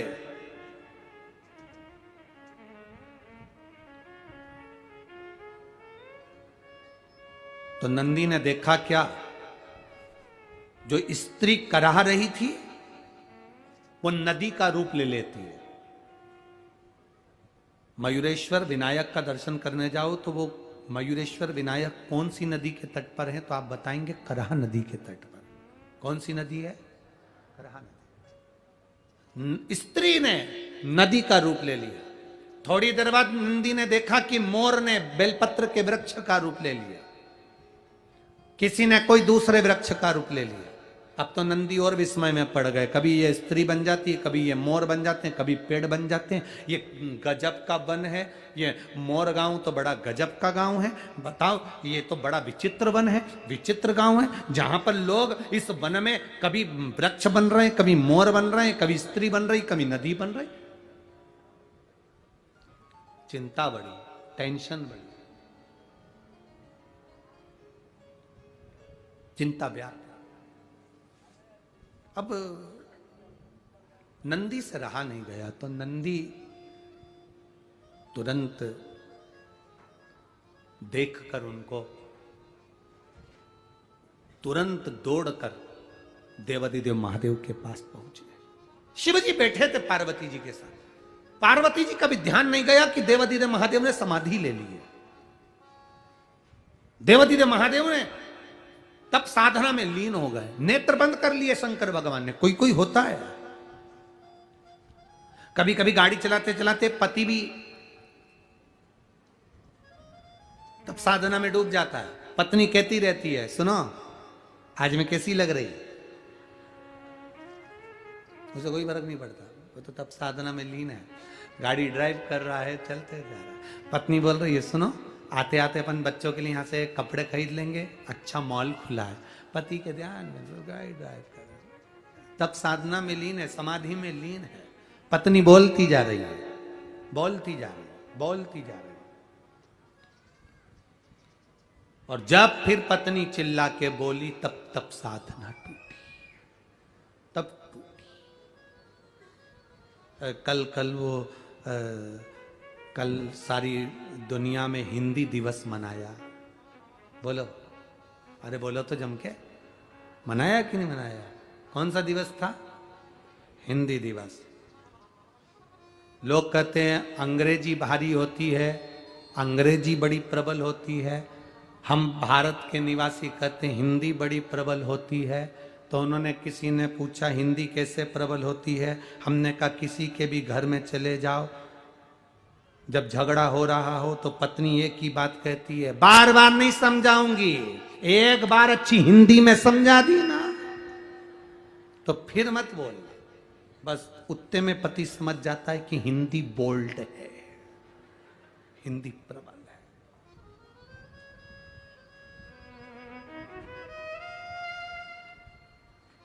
फिर निवेदन करेंगे, माथे पर बिंदी, मुख में हिंदी, ये भारत की निशानी है, ये भारत का गौरव है, भारतीय की निशानी है। मस्तक पर बिंदी हो और मुख में हिंदी, बहुत जरूरी है। ये भारत गौरव का एक आनंद है, होना चाहिए। मेरी माताओं से तो हम निवेदन करते हैं, कितना आप लोग तो खैर महाराष्ट्र में रहते हो, हाँ, और जगह में भी तो हम कहने के लिए पीछे नहीं हटेंगे। महाराष्ट्र की माताएं तो वैसे भी कंकु की बिंदी जब पंढरपुर जाती है और पंढरपुर में जब रुक्मणी जी के माथे पर बड़ी सारी कुंकू की बिंदी देखती है तो माताएं भी उतनी बड़ी बिंदी महाराष्ट्र की माताएं लगाती हैं, बड़ा, और नथ भी इतनी बड़ी माता बड़े प्रेम से पहनती हैं, तो उससे गौरव आता है। बहुत सुंदर श्रृंगार मेरी माताओं का होता है, ये गौरव है मेरे भारत का, गौरव।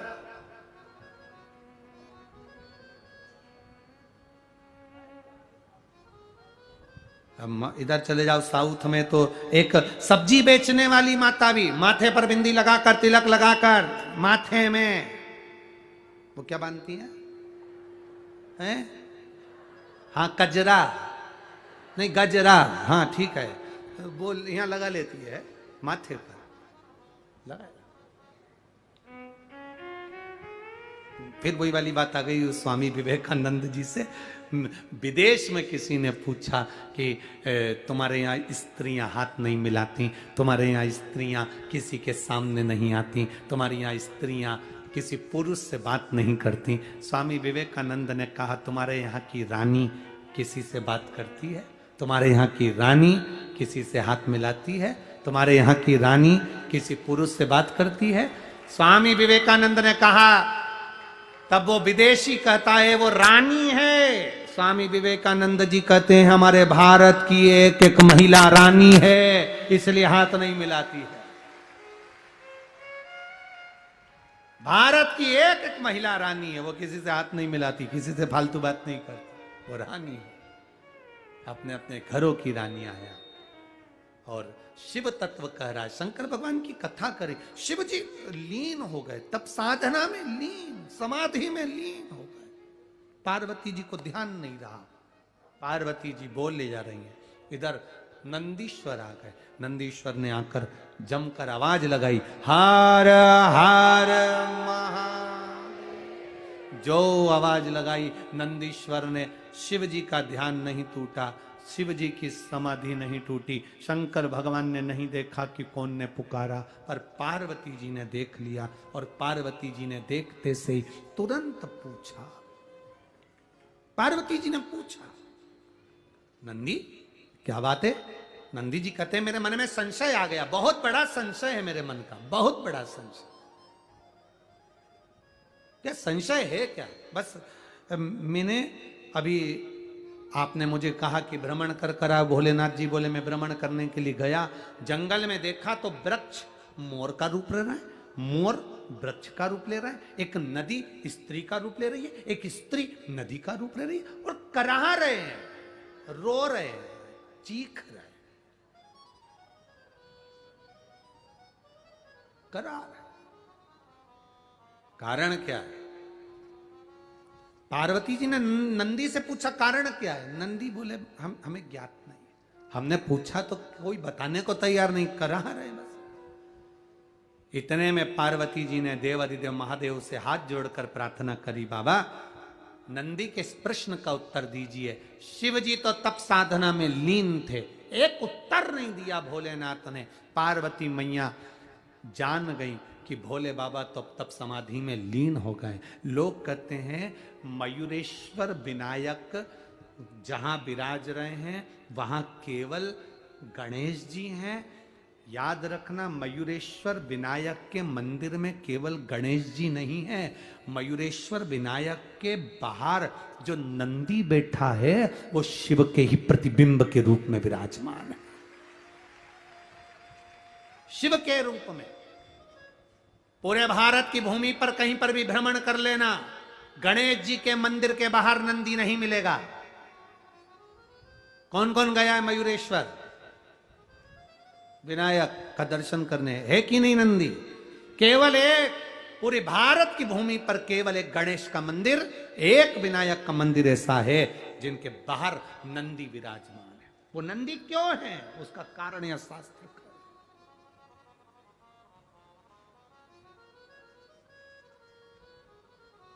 ये पूना की भूमि, ये पुणे की जो धरा है, ये पुणे की जो भूमि है, ये कोई साधारण भूमि नहीं है। यहाँ बहुत देवताओं ने आकर तप साधना करी, मेरे महादेव की पवित्र भूमि है। एक शिवलिंग का वर्णन तो हमने अभी पिछली कथा में भी वर्णन किया था। पुणे के पास में, पुणे से शायद औरंगाबाद जाते हैं तो वहां एक शिवालय पड़ता है जहां भक्त के लिए नंदी थोड़ा सा खसक गया।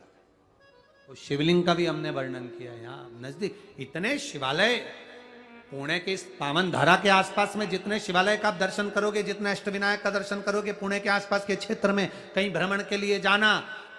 लोग कहते हैं हिल स्टेशन चलो, घूमने चलो, यहाँ चलो, वहां चलो। हम उनसे कहते हैं एक बार पुणे में आइए और किसी भी शिवालय में बैठ जाइए, आपको वही हिल स्टेशन का आनंद आएगा। जिस शिवालय में बैठोगे शंकर की भक्ति में, उस आनंद को आप पाओगे, उस भक्ति को आप पाओगे। शिव तत्व की प्राप्ति। महाराज अब पार्वती माता बोल रही है, शिव सुन नहीं रहे, शंकर भगवान समाधि में लीन हो गए। पार्वती जी ने नंदी से कहा, नंदी तुम एक काम करो, जाओ जाकर जरा मालूम करो कि उस स्त्री को दुख क्या है, उन मोरों को तकलीफ क्या, क्यों करा रहे हैं, पूछो जरा।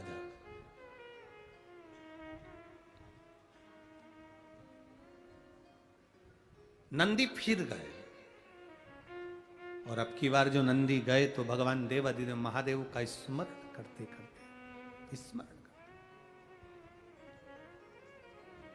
और शिव नाम होठों पे चढ़ गया रे, तो समझो ये जीवन सवर गया। तो अभी हम गाएंगे नहीं हो, तुम लोग तो पूरी तैयारी करके, तुम गाए और हम उठे।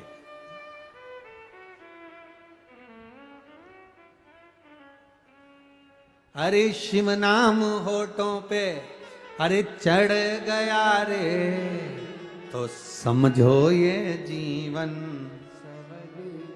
चलो अच्छा 5 मिनट अब तुम लोग खड़े हो ही गए हो तो ठीक है।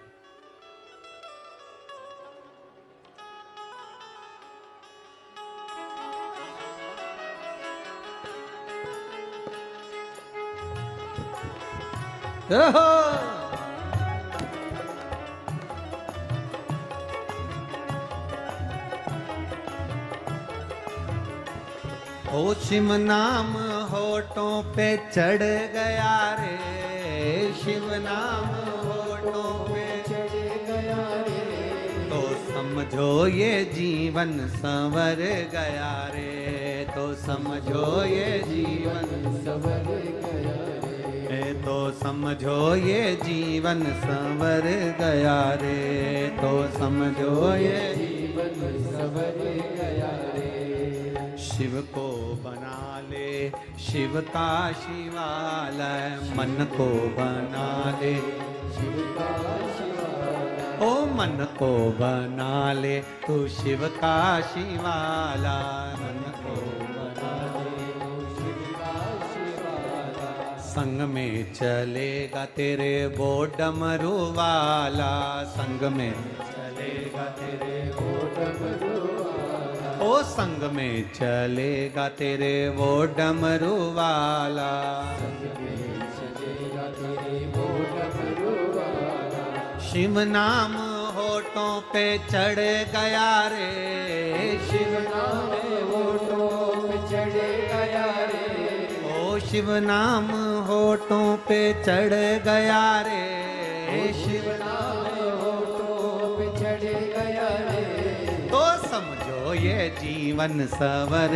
गया रे, तो समझो ये जीवन सवर गया, ओ समझो ये जीवन सवर गया रे, तो समझो ये जीवन सवर गया रे।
मन को बना ले तू शिव का शिवालय, मन को बना ले शिव का शिवालय, ओ मन को बना ले तू शिव का शिवाला, मन को बना ले शिव का शिवाला, ओ संग में चलेगा तेरे वो डमरू वाला, संग में चलेगा तेरे वो डमरू वाला, ओ शिव नाम होठों पे चढ़ गया रे, शिव नाम होठों पे चढ़ गया रे, ओ शिव नाम होठों पे चढ़ गया रे।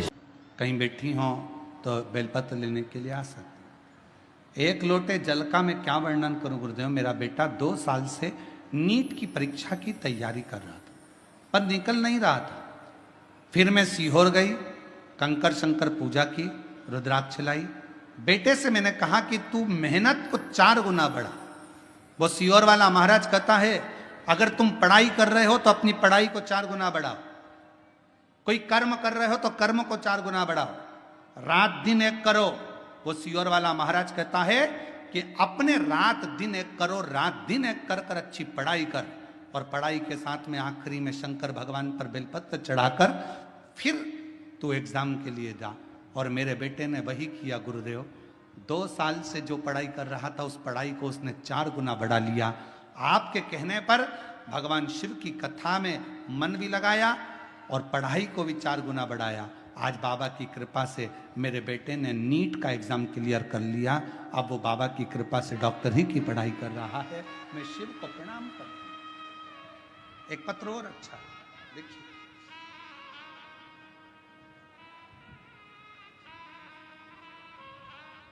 मेरा नाम सो कविता अनिल इंगले। मैं लौबी बंदुक गांव से तहसील बेजापुर जिला संभाजी नगर की रहने वाली हूँ। कहीं बैठी हो तो आ सकती हैं एक बेलपत्र लेने के लिए। बाबा सुनता है ये मैंने देख लिया गुरुदेव। मेरी बेटी नीट की परीक्षा पहले दी, फिर नहीं हुआ, फिर परीक्षा दी। अब करें क्या। आखिरी में उसकी हिम्मत हारी। तब मैंने अपनी बेटी से कहा, वो सीहोर वाला बाबा कहता है कि मेहनत को 4 गुना कर दो और अपनी मेहनत को 4 गुना करो, पढ़ाई करो और ऐसी करो कि रिजल्ट तुम्हारे पक्ष में आए। बाबा के भरोसे रखकर मेरी बेटी ने 3री बार नेट का एग्जाम दिया और बाबा की कृपा से आज मेरी बेटी नीट एग्जाम क्लियर कर ली। बाबा की कृपा से वो MBBS की पढ़ाई में सिलेक्ट हुई। मैं बाबा को यहाँ प्रणाम करने के लिए आया। अब ये 2 पत्र अपन ने पढ़े, इन 2 पत्रों को अपन ने देखा। इसमें सीहोर वाले महाराज ने कुछ करा क्या? जम के बोलो, कुछ भी नहीं। इसमें किसने क्या करा? उन बच्चों ने अपनी मेहनत को 4 गुना करा, अपने परिश्रम को 4 गुना करा। और जब व्यक्ति कोई काम करता है और अपनी मेहनत को 4 गुना बढ़ाकर जब कोई कर्म करता है और शिव जी पर भरोसा कर कर आगे बढ़ता है तो निश्चित है वो अपनी मंजिल तक पहुंचता है। आपका काम ही ना करो, बैठे ही रहो, सोचो कि मेरी दुकान चली नहीं रही, दुकान चली नहीं रही, व्यापार चली नहीं रहा, फैक्ट्री चली नहीं रही। काम करो नहीं, मेहनत करो नहीं और दूसरे को दोष दो। पत्रिका वाले को बुलाओ, पत्रिका दिखाओ, वास्तु वाले को दिखाओ, वास्तु दिखाओ, नग वालों को बुलाओ, नग पहन लो, सबसे पूछ लो क्या हो गया। कोई कहेगा वास्तु का दोष है, कोई कहेगा पितृ का दोष है, कोई कहेगा काल सर्प दोष है। अपने अंदर का दोष देख नहीं रहे कि अपना भी तो दोष है, कि अपन अपना AC का रूम छोड़कर थोड़ा बाहर निकलें तो सही, थोड़ी मेहनत 4 गुना बढ़ाए तो सही, व्यापार को 4 गुना करे तो सही। जब अपनी लगन, अपनी मेहनत, अपना परिश्रम जब हम 4 गुना बढ़ाते हैं तो एक ना एक दिन अपनी मंजिल तक पहुंच कर ही रहते हैं। थोड़ा बढ़ाओ, थोड़ा करो मेहनत, थोड़ा परिश्रम करिए।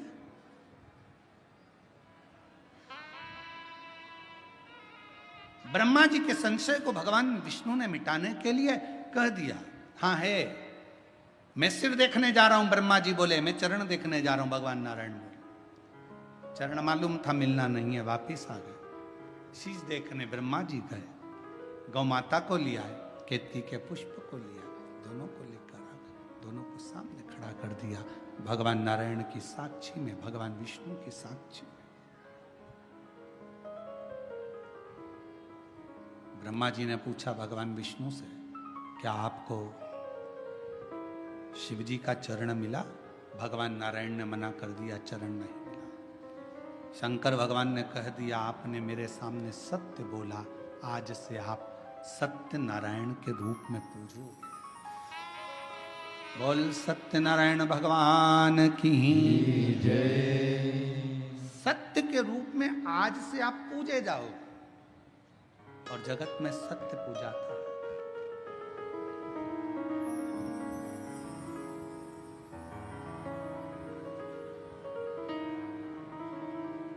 थोड़ा सत्य का जीवन जियो।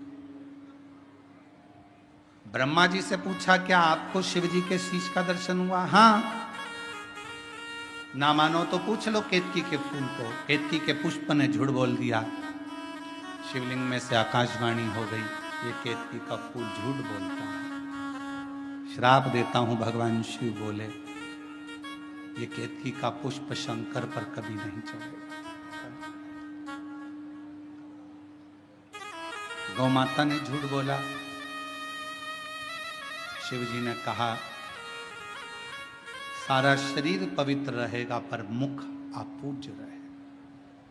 भारत की भूमि पर सारे मंदिरों की परिक्रमा आगे से होती है। कन्यादान, अन्नदान, वस्त्र दान, मुद्रा दान, स्वर्ण दान, भूमि दान, जो भी दान होता है वो आगे से होता है। भारत की भूमि पर केवल एक दान गौ माता का जो होता है वो आगे से नहीं, गाय की पूंछ पकड़कर पीछे से किया जाता है, क्योंकि गौ माता ने झूठ बोल दिया।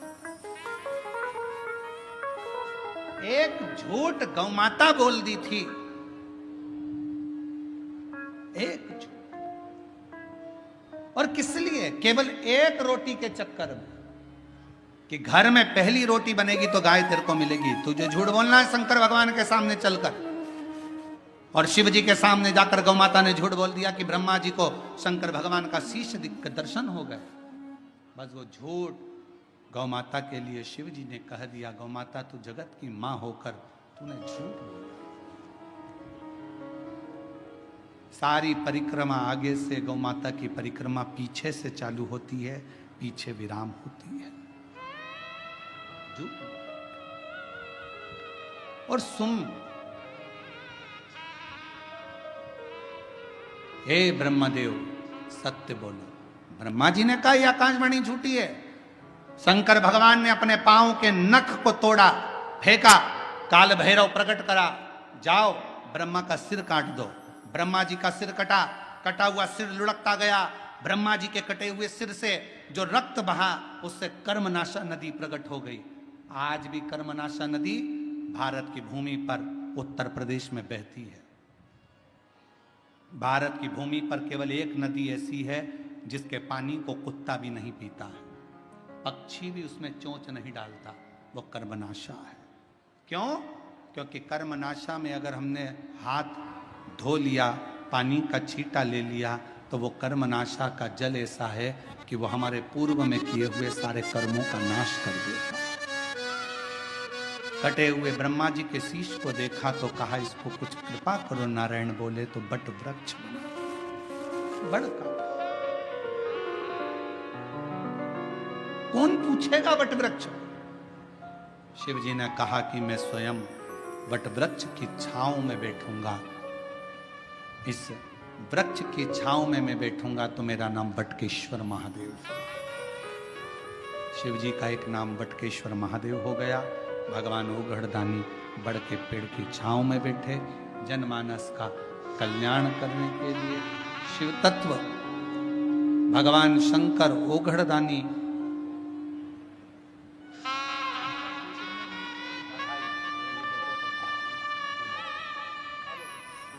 बेटे ने नीट का एग्जाम क्लियर करा है। एक बार जोरदार ताली बजाओ बच्चों के लिए, जो इतना मेहनत परिश्रम कर कर आगे बढ़ते हैं और पूर्ण परिश्रम के साथ सुख पाते हैं, उसके लिए आनंद।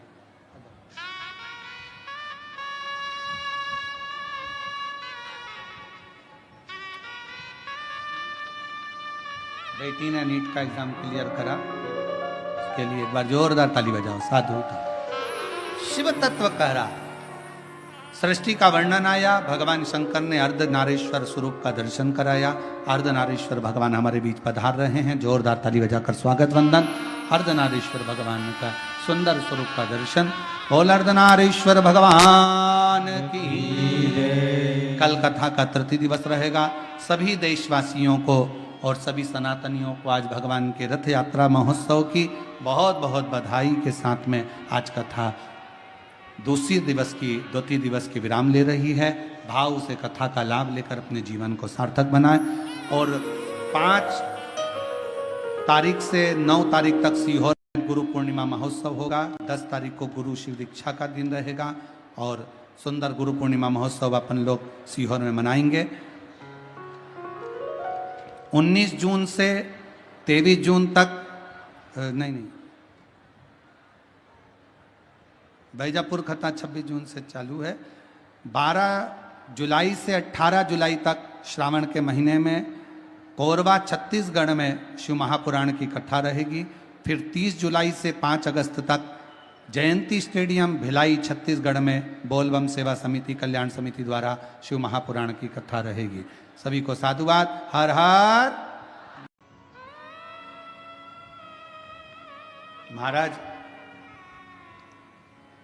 हाथ की लकीरें भले आपके हाथ की मुट्ठी में बंद हो, हाथ की लकीरें भले आपके हाथ की मुट्ठी में बंद हो, पर मुट्ठी में ये लकीरें बंद कर सकते हो पर काबू नहीं कर सकते। आपके हाथ की लकीरों में जो लिखा है वो काबू में तो केवल एक देव अधिदेव महादेव ही कर सकता है, उसके सिवा कोई नहीं कर सकता। कोई कौन करेगा? एक पत्र आया, एक पत्र में उसने लिखा, मेरा नाम सुनीता प्रकाश हिवाले है, मैं बेजापुर की रहने वाली हूं, मेरा मोबाइल नंबर ये है। पत्र को अगर आप देखेंगे तो उसमें उन्होंने लिखा कि डॉक्टर्स, जितने डॉक्टरों को दिखाया सब डॉक्टरों ने एक ही बात कही कि तुम मां नहीं बन सकती। आप ही हैं, आ जाओ, लिया बाबू। 17 साल संतान का सुख नहीं था। कितने साल? जम के बोलो। 17 साल संतान का सुख नहीं था। पत्र में आप लोग पढ़ सकते हैं। मेरी शादी को 17 साल हो चुके थे, संतान का सुख नहीं था। डॉक्टरों से इलाज करवाया पर डॉक्टरों ने बोल दिया था कि तुम कभी मां नहीं बन सकती, तुम मां नहीं बन सकती। हम दोनों पति पत्नी डिप्रेशन में चले गए और दोनों पति पत्नी डिप्रेशन में चले गए। घर वालों ने बहुत समझाया, जो लिखा है ललाट पर वो होता है, क्यों चिंता करते हो? घर के लोगों ने दिलासा दिलाया, सब ठीक हो जाएगा, चिंता मत करो। तब करें तो करें क्या? 17 साल तक इलाज कराने के बाद भी डॉक्टरों ने कह दिया कि मां नहीं बन सकती। आखिरी में हमारे एक रिश्तेदार ने कहा, 1 लोटा जल सारी समस्या का हल।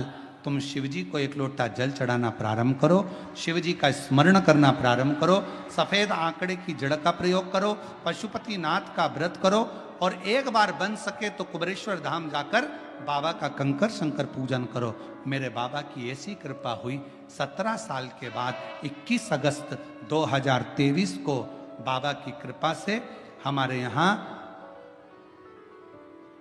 21 अगस्त 2023 श्रावण के पहले सोमवार को ही मेरे बाबा ने पुत्र रत्न की प्राप्ति कराई। मैं बाबा को यहाँ प्रणाम करने के लिए 17 साल के बाद।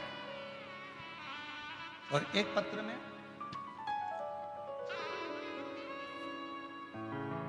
मैं बेजापुर से हूँ, बेंदवाड़ी बेजापुर की रहने वाली हूँ।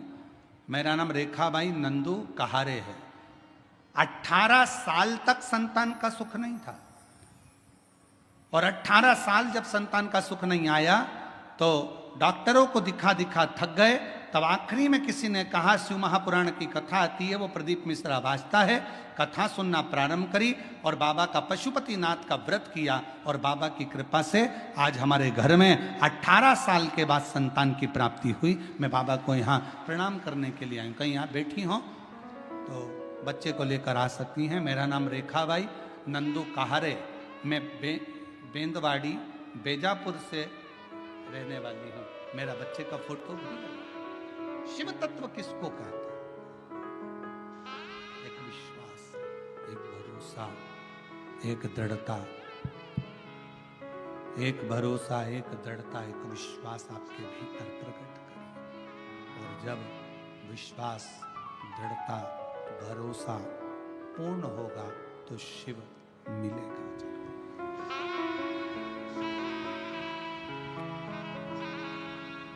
भरोसा, तेरे मंदिर में आना मेरा काम है, मेरी बिगड़ी बनाना तेरा।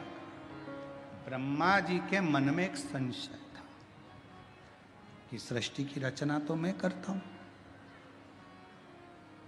सृष्टि का रचना करता तो मैं हूं, तो फिर शिव कौन? शिव कौन? शिव क्या? हमारे मन में भी यह भाव उत्पन्न हो जाता है कि घर में चला रहा हूं, परिवार में चला रहा हूं, कुटुंब में चला रहा हूं, सब काम मैं कर रहा हूं। और सत्यता देखी जाए, अगर ये शरीर से श्वास चली जाए तो चलाने वाला तो कोई और है, हम तो केवल एक निमित्त मात्र हैं, जो हम तो केवल एक निमित्त मात्र हैं जो चलाते हुए दिख रहे हैं। बाकी के हमारे हाथ में कुछ नहीं, कुछ नहीं। और प्रभु आपकी कृपा से सब काम हो रहा है। प्रभु आपकी कृपा से सब काम हो रहा है। करते हो भोले बाबा मेरा नाम हो रहा है। करते हो भोले बाबा मेरा नाम हो रहा है। प्रभु आपकी कृपा से सब काम हो रहा है। भोले आपकी कृपा से सब काम हो रहा है। हम केवल एक निमित्त हैं, आप केवल निमित्त हैं, करने वाला तो वो है जो कर रहा है। ब्रह्मा जी के मन में संशय उत्पन्न हो गया। एक बड़ा सारा पर्वत था, उसको घुमाया, अग्नि का एक खंभ प्रकट हो गया, शिवलिंग की आकृति का।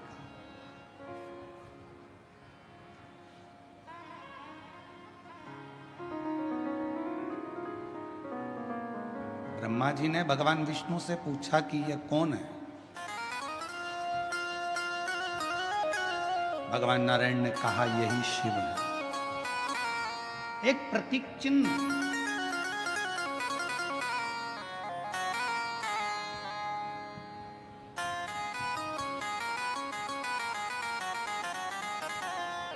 एक शिवलिंग की आकृति देखकर ब्रह्मा जी ने कहा ये शंकर है, ये शिव है। हाँ, यही शंकर, यही शिव है, यही शंकर, यही।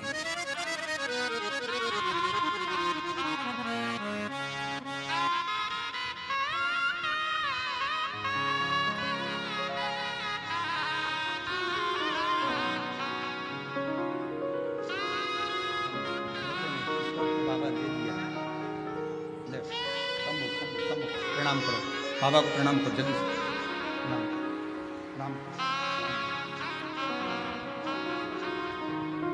17 साल के बाद हुआ है, एक बार जोरदार ताली।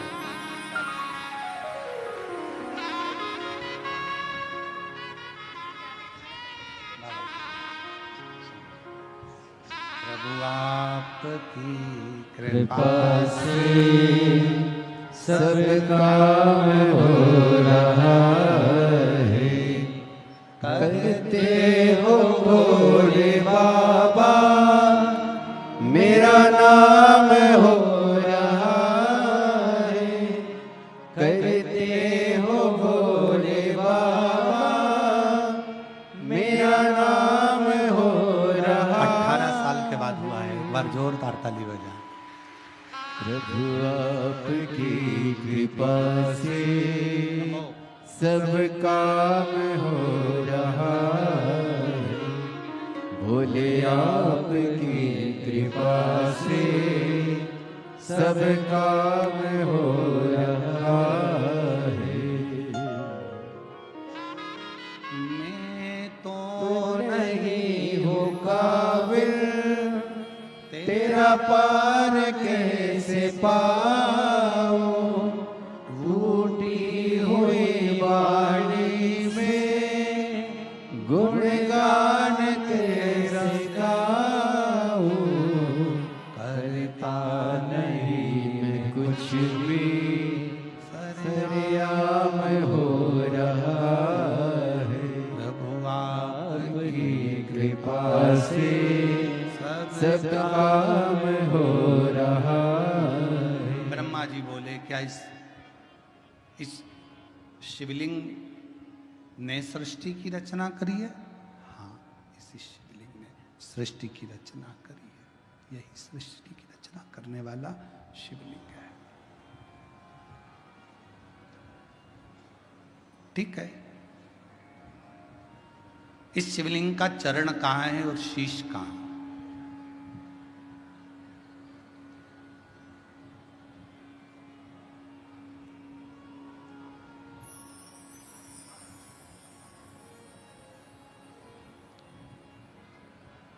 वीर शैव लिंगायत संप्रदाय में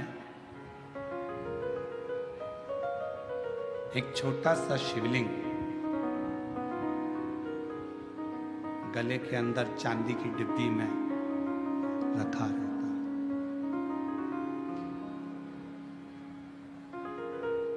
किसी वीर शैव लिंगायत संप्रदाय के किसी भी एक शिव भक्त से आप पूछें कि आपके गले में जो ये शिवलिंग रखा हुआ है, आपके गले में जो ये शिवलिंग डला हुआ है, ये क्या देता है आपको? क्या प्रदान करता? तो वीर शैव लिंगायत संप्रदाय के प्रत्येक माताएं, बच्चे, पुरुष आपको कहेंगे हमारे गले में हमारे गुरु ने जो ये शिवलिंग दिया है, ये शिवलिंग हमें कहीं ना कहीं किसी ना किसी रूप में तकलीफों से लड़ने का एक बल प्रदान करता है और अपनी मंजिल तक पहुंचाने का कार्य करता है।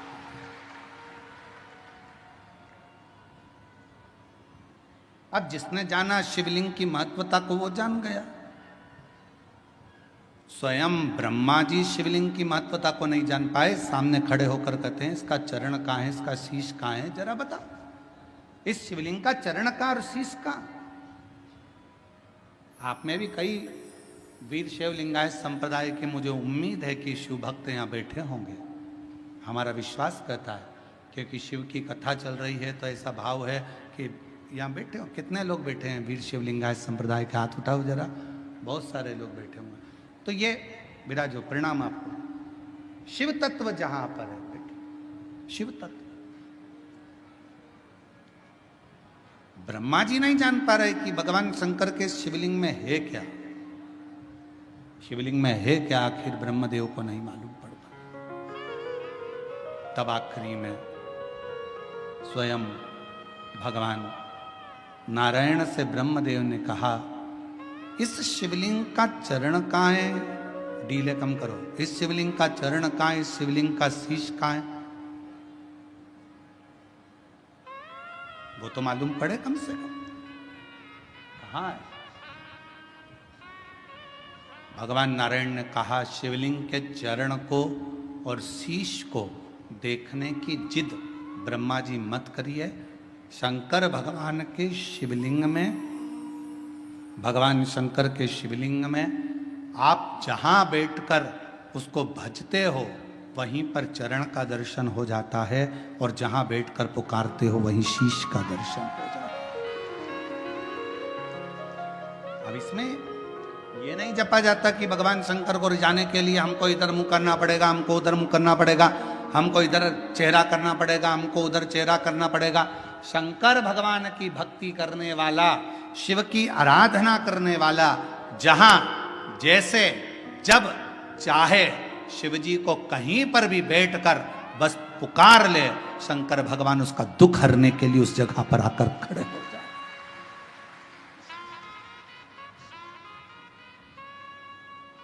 सब कुछ उसी का।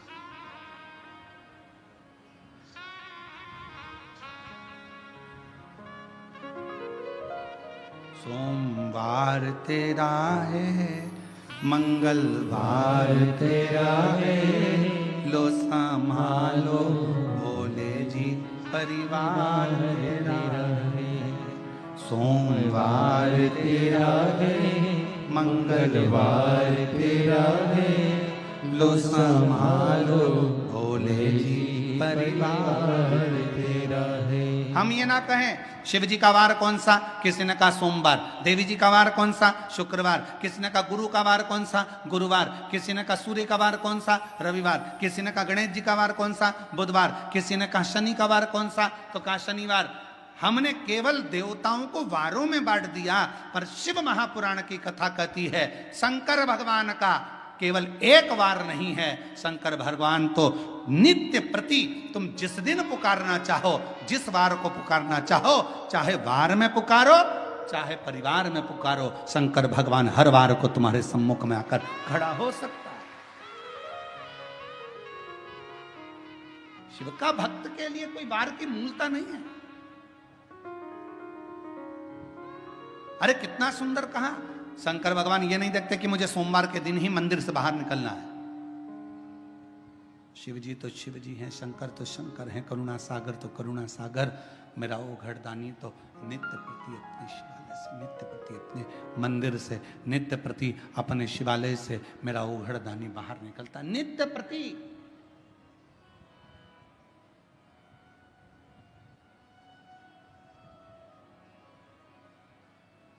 आप तो हर पल उसको स्मरण करिए।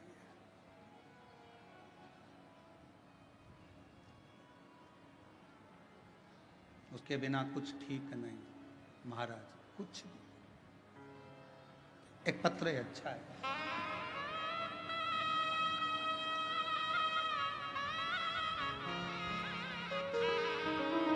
पुष्पा नाना साहेब पवार, पता तहसील बेजापुर, जिला संभाजी नगर, मुकाम पोस्ट चांदे गांव की रहने वाली।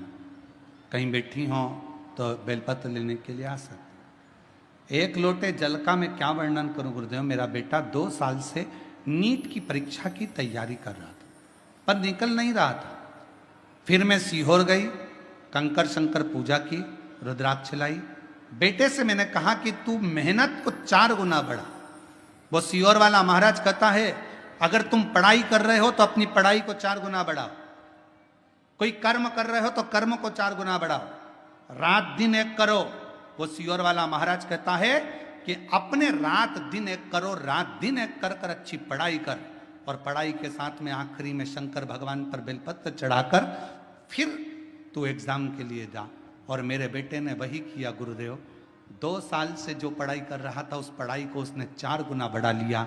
आपके कहने पर भगवान शिव की कथा में मन भी लगाया और पढ़ाई को भी 4 गुना बढ़ाया। आज बाबा की कृपा से मेरे बेटे ने नीट का एग्जाम क्लियर कर लिया। अब वो बाबा की कृपा से डॉक्टर ही की पढ़ाई कर रहा है। मैं शिव को प्रणाम करता हूं। एक पत्र और अच्छा देखिए।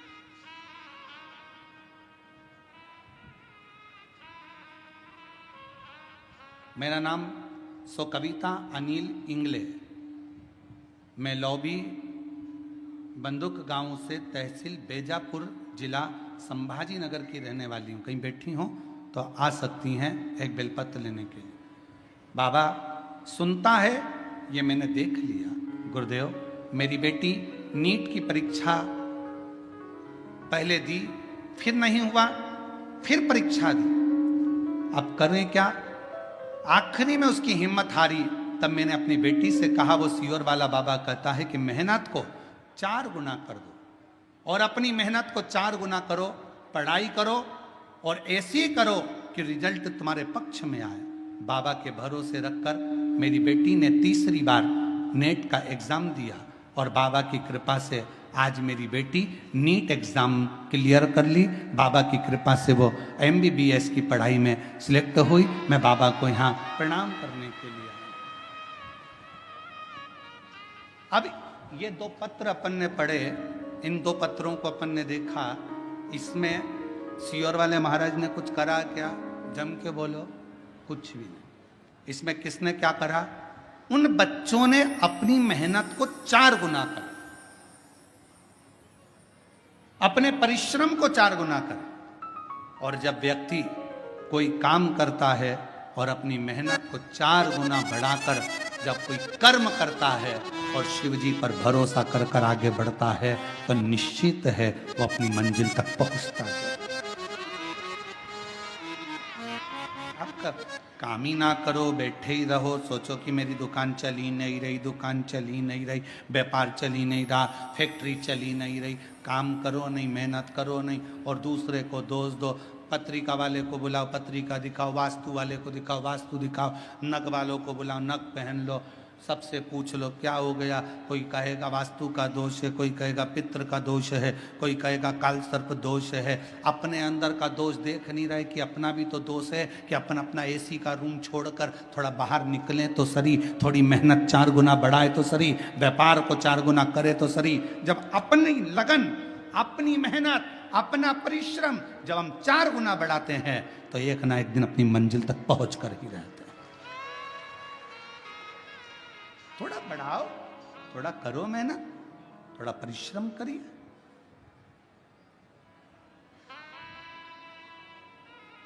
ब्रह्मा जी के संशय को भगवान विष्णु ने मिटाने के लिए कह दिया, हाँ है, मैं सिर देखने जा रहा हूं। ब्रह्मा जी बोले मैं चरण देखने जा रहा हूं। भगवान नारायण बोले चरण मालूम था मिलना नहीं है, वापिस आ गए। शीश देखने ब्रह्मा जी गए, गौ माता को लिया है, केतकी के पुष्प को लिया, दोनों को लेकर आ गए, दोनों को सामने खड़ा कर दिया, भगवान नारायण की साक्षी में, भगवान विष्णु की साक्षी में। ब्रह्मा जी ने पूछा भगवान विष्णु से, क्या आपको शिव जी का चरण मिला? भगवान नारायण ने मना कर दिया, चरण नहीं मिला। शंकर भगवान ने कह दिया, आपने मेरे सामने सत्य बोला, आज से आप सत्य नारायण के रूप में पूजो। बोल सत्य नारायण भगवान की जय। सत्य के रूप में आज से आप पूजे जाओ, और जगत में सत्य पूजाता है।